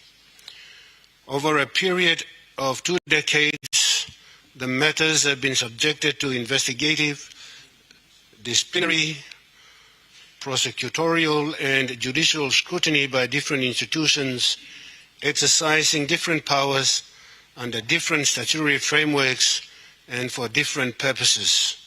The outcome has been consistent. The allegations have repeatedly been placed before the institutions of the state responsible for considering them. Those institutions have performed their functions, investigations, and have been conducted. Reviews have been undertaken. Prosecutorial consideration has occurred. Judicial proceedings have been commenced and concluded. No criminal conviction has resulted. No court has made finding advance against the Commissioner. No lawful process has produced an outcome adverse to the Commissioner's continued service as a member of the Royal Papua New Guinea Constabulary or subsequently as Commissioner of Police. Mr. Speaker, 3 matters bear noting. Number 1, First, both instances in which the courts considered and dismissed proceedings related to this matter, namely 27 February 2023 and 13 April 2024, were civil proceedings which bear substantially lower burden of proof than a criminal proceeding. Notwithstanding the lower burden before the plaintiffs, the court dismissed these matters, the first for want of prosecution, the second as an abuse of the process of the court. Number two, secondly, over a period of some 26 years, an extensive range of independent processes have been examined the substance of this allegation, including most recently in 2024. No evidence in support of the allegation has been identified by any institution of state over a period of 26 years. Thirdly, Mr. Speaker, the conclusions reached in 2000 have been independently confirmed on multiple subsequent occasions. The consistency of those conclusions reached by different decision makers under different procedural frameworks is a matter to which the House is entitled to give weight. Mr. Speaker, I come to the second question, whether the Commissioner has been cleared. The second question is in some respects the most demanding to answer because the word cleared carries different meaning in different contexts. In a strict criminal law sense, a person is probably described as having been cleared where there is a verdict of not guilty. A discontinuance of charges or a formal closure of investigation with a determination that no charges will be laid. As I have detailed in my response, the investigation of this matter some 26 years ago determined that the investigation be formally closed with a determination that no evidence existed to warrant criminal charge. In an administrative sense, the finding of not proven entered in connection with disciplinary investigations in 2000 has stood as the disciplinary disposition of the matter for more than 2 decades, reflecting that even when considered with less stringent evidentiary rules, no evidence to corroborate the allegation was identified. In a civil law sense, both sets of proceedings before the National Court have been disposed of in the Commissioner's favor, the most recent as an abuse of the process of the court. The honest answer accordingly is this, Mr. Deputy Speaker. At the time of the allegation, no evidence was identified to warrant criminal processes. At the time of independent review, no evidence was identified. At the time of administrative investigation, no evidence was identified. At the time of civil proceedings, no finding adverse to the Commissioner was made. Mr. Deputy Speaker, the Commissioner is entitled to the full benefit of the presumption of innocence, and this government will at all times defend that principle. On every occasion the allegation has been examined by a lawful institution of the state, the conclusion reached has been consistent with the Commissioner's position. This institutional record, Mr. Deputy Speaker, speaks for itself. Mr. Deputy Speaker, the Commissioner's subsequent career speaks equally clearly. Following those events, he continued to serve Papua New Guinea with distinction, was entrusted with positions of increasing responsibility, and ultimately appointed Commissioner of Police. Those entrusted with responsibility for assessing leadership, integrity, performance, and suitability for high office repeatedly found him worthy of that trust. Question 3. Restoring the good name of the police force. Mr. Deputy Speaker, I take the question in the spirit in which I believe it was put. I must, however, respectfully observe 2 matters. First, The good name of the force does not rest on the conduct, character, or reputation of any single officer. It rests upon the daily service of the thousands of women and men who, in their often challenging circumstances and at risk to their lives, uphold the law throughout the length and breadth of our country. Secondly, Mr. Deputy Speaker, it is not within the gift of the minister or of any minister to clear the force in the manner the question implies. The institutional health and reputation of the force is built through proper investigation, fair process, accountable command, and through the lawful institutions that supervise it. It is not built upon parliamentary declarations or insinuations, Mr. Deputy Speaker. Mr. Speaker, when this minister will continue to, Mr. Deputy Speaker, what this or myself as minister will continue to do is to ensure that the institutional infrastructure within which the force operates is robust. The government remains committed to the continued professionalization of the force, has committed substantial budgetary resources to its modernization and to the welfare of its personnel, and continues to engage with the Constitutional and Law Reform Commission on the revision of the Police Act 1998. The good name of the Royal Papua New Guinea Constabulary is reflected in the daily service of its officers, the strength of its institutions, and in the quality of its leadership. Mr. Speaker, the record demonstrates that the institutions of the state have performed their functions. The Commissioner continues to service lawfully in his office. The force continues to serve the people of Papua New Guinea. The government has every confidence in the integrity of the Royal Papua New Guinea Constabulary and in the men and women who serve within it. Question number 4, Mr. Speaker, the Commissioner in the 2027 general elections. To the first element of the question, the Commissioner was lawfully appointed by the Head of State, acting on the advice of the National Executive Council in April 2024 for a term of 4 years.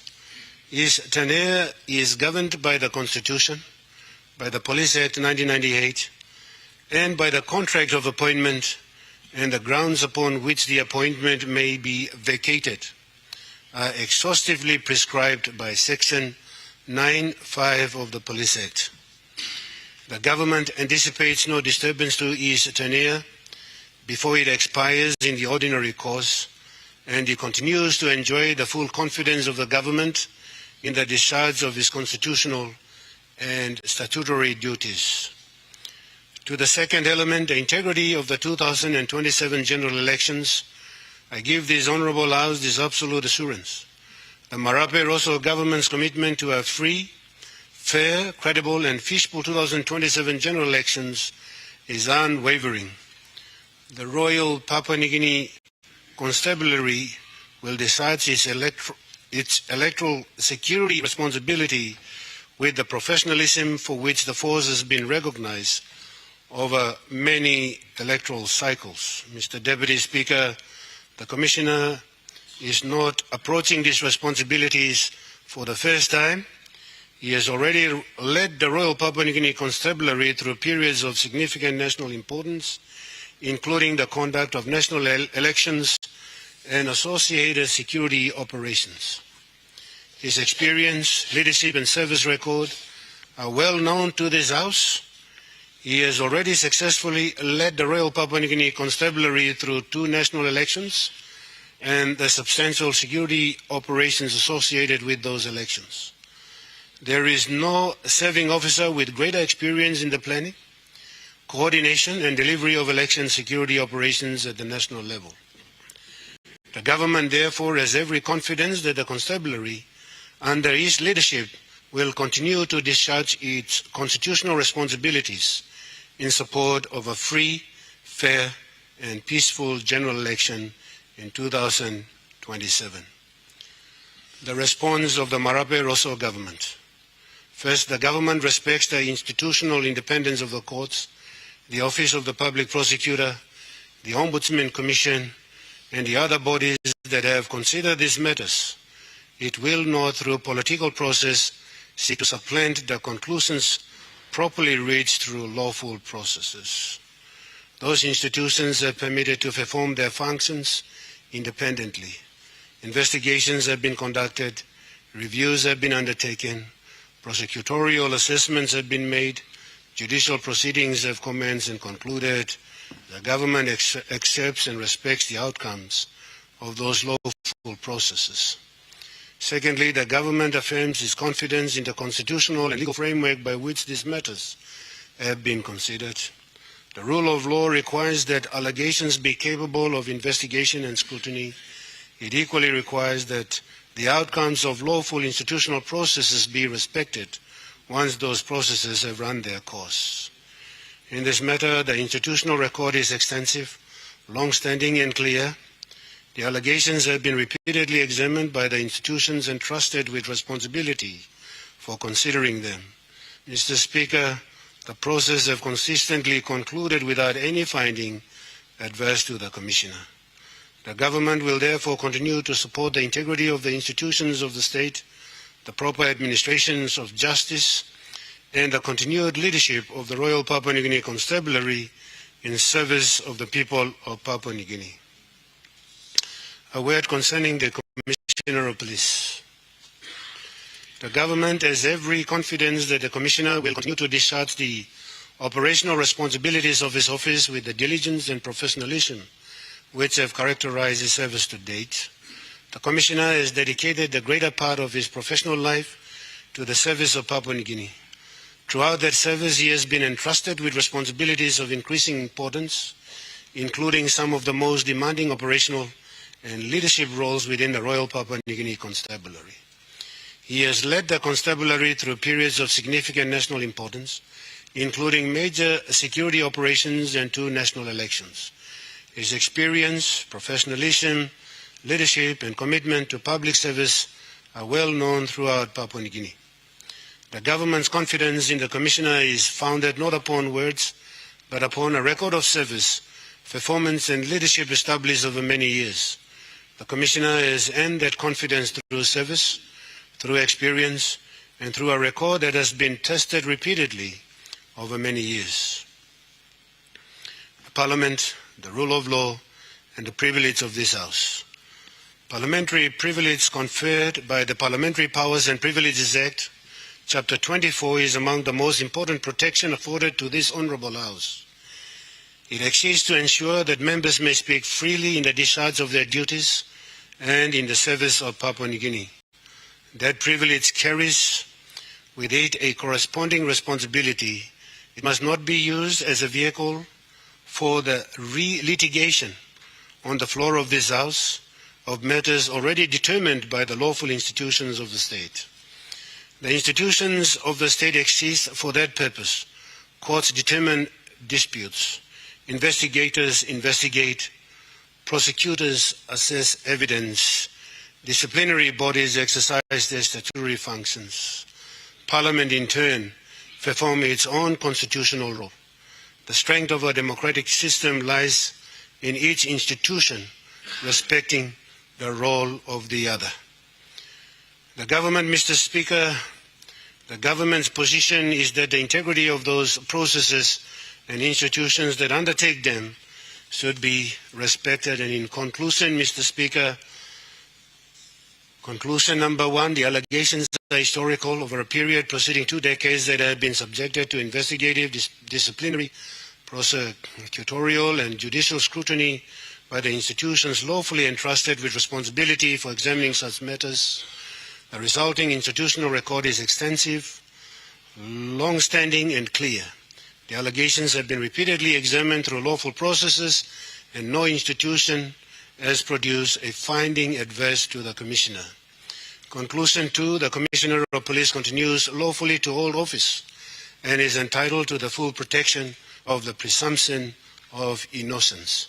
The government's position, founded on the institutional record and the constitutional framework, will continue to respect the integrity of the lawful institutions of the state. Conclusion 3, the government will continue to uphold the rule of law, respect the integrity of lawful institution processes, and support the continued service of those entrusted with protecting the people and constitutional order of Papua New Guinea. Thank you, Mr. Speaker. Thank you, Honorable Minister of the Police. Before missing out, Honorable Minister of the Fisheries. Honorable Minister, let me entertain him little beyond, but me just make him one blah. Talk clear lo here lo sial sem. Behind him all. Ansai kam lo Minister of the Police. Long this la question he raised long Thursday last week. On 28 May, Moon May. And me making me like talk, me must talk on behalf of this house. Talk sorry. The commissioner some time there's a question and me come and me ask him. And me put him kind stress now look sabe. He come up long end as a person. Where me not stop inside Sanablo this house, lo defend him. Na yumi harem straight lo minister emi ansare monsem desla wonem go true lo court penis tupla case and lo national court tupla time na court him strike him out so suppose all member after lo desla me have him clerk lo parliament only circulate him decision lo tupla national court by lo yubla all the member yubla can harem yubla can look him na redeem na save that this matter has been put to rest by the National Court twice. So behind him, the me like talk sorry once again. He call Commissioner of the Police long question me come up lo floor lo Parliament na Parliament ilarem go na put him big pla stress na this long as a person. And talk sorry call Parliament. Me must make him publicly so people can hire him this fla. One of the Minister of Fisheries. Honorable Minister of Long Attorney, when I'm point of what I will For far too long, some members of our parliament are using the parliamentary privilege to spoil the good people. And therefore, it is some bad time, Mr. Speaker. You're making a stand, then you have to refer those people to the Parliamentary Privileges Committee to deal with it. You can't go halfway. Thank you, Mr. Speaker. Thank you, Honorable Minister. Point of WM in order. Honorable Minister of Police. Fisheries. Thank you, Speaker. I seek leave from the chair to answer some questions. Leave me grant him. Thank you, Mr. Speaker. I rise to answer 3 questions that the Governor of Milne Bay had asked the Prime Minister and for me to take note. But since the Governor is not in the House today, but his members and other members are here, I will answer some of those questions. I would like to clarify my stance on this matter and address some important points and vehemently express my disappointment in his insinuation that I placed investors in Milne Bay. But that's his privilege, as he was saying, using parliamentary privileges to hurl accusations with no basis. Honorable Minister, you make a point of order. Honorable Member, when I'm point of order, you. Point of order, Governor Blumi no stop. Now, Governor asked that question for the benefit of the people of Milne Bay. Now, I'd rather hold him na answering question blow Governor on behalf of the province in the next session, because he would get those answers that the good minister would provide today, and kiss him go back to province talk out low people. Thank you. Thank you, Honorable Member. Point of order, stop standing order talk the slab, but I mean make sense. Me asking Minister of Fisheries, suppose you one bell, lo this la point of order also. Governor lo Milne Bay and Minnesap so you like answer him no time and stop him can harm. Thank you, Mr. Speaker. I think I'm to sit down long for time too. So this is the question I'm asking the Parliament. They have to go say me carry my man go down lo Milne Bay and me put him all stop. They talk lo side lo nation stop. So instead of babble me, you know sit down good. Me must talk out straight. Awesome lo this la. That's why me like answer him question. But no judgment by you. Awesome you like losing awesome next Parliament me carry him come back now. Me him question on him. Me answer him. Ember right too. Ember stop. I'm yet back in film the bone tone and stuff. Thank you, Honorable Minister. Minister, me one bell and by member Governor of Milne Bay must stop na emi by yan charim lo flow na can harim na karim along people blow. Thank you.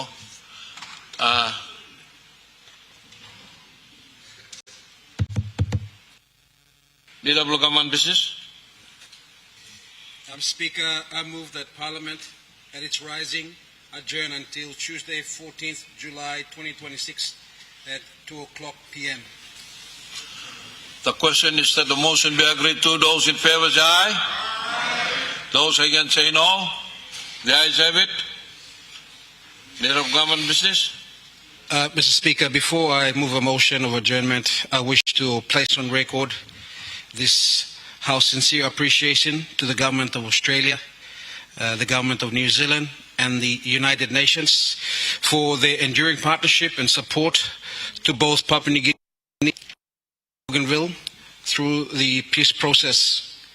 Their assistance in the peace building, reconciliation, institution building, and democratic development has contributed significantly to the process we have made together. Importantly, they have always respected Papua New Guinea's sovereignty while supporting a process owned and led by our people. On behalf of the government and the people of Papua New Guinea and Bougainville, we thank them for standing with us in our pursuit of lasting peace. Mr. Speaker, I now move that Parliament adjourn until 2 p.m. on Tuesday, 14th July 2026. The question is that the motion be agreed to. All in favor say aye.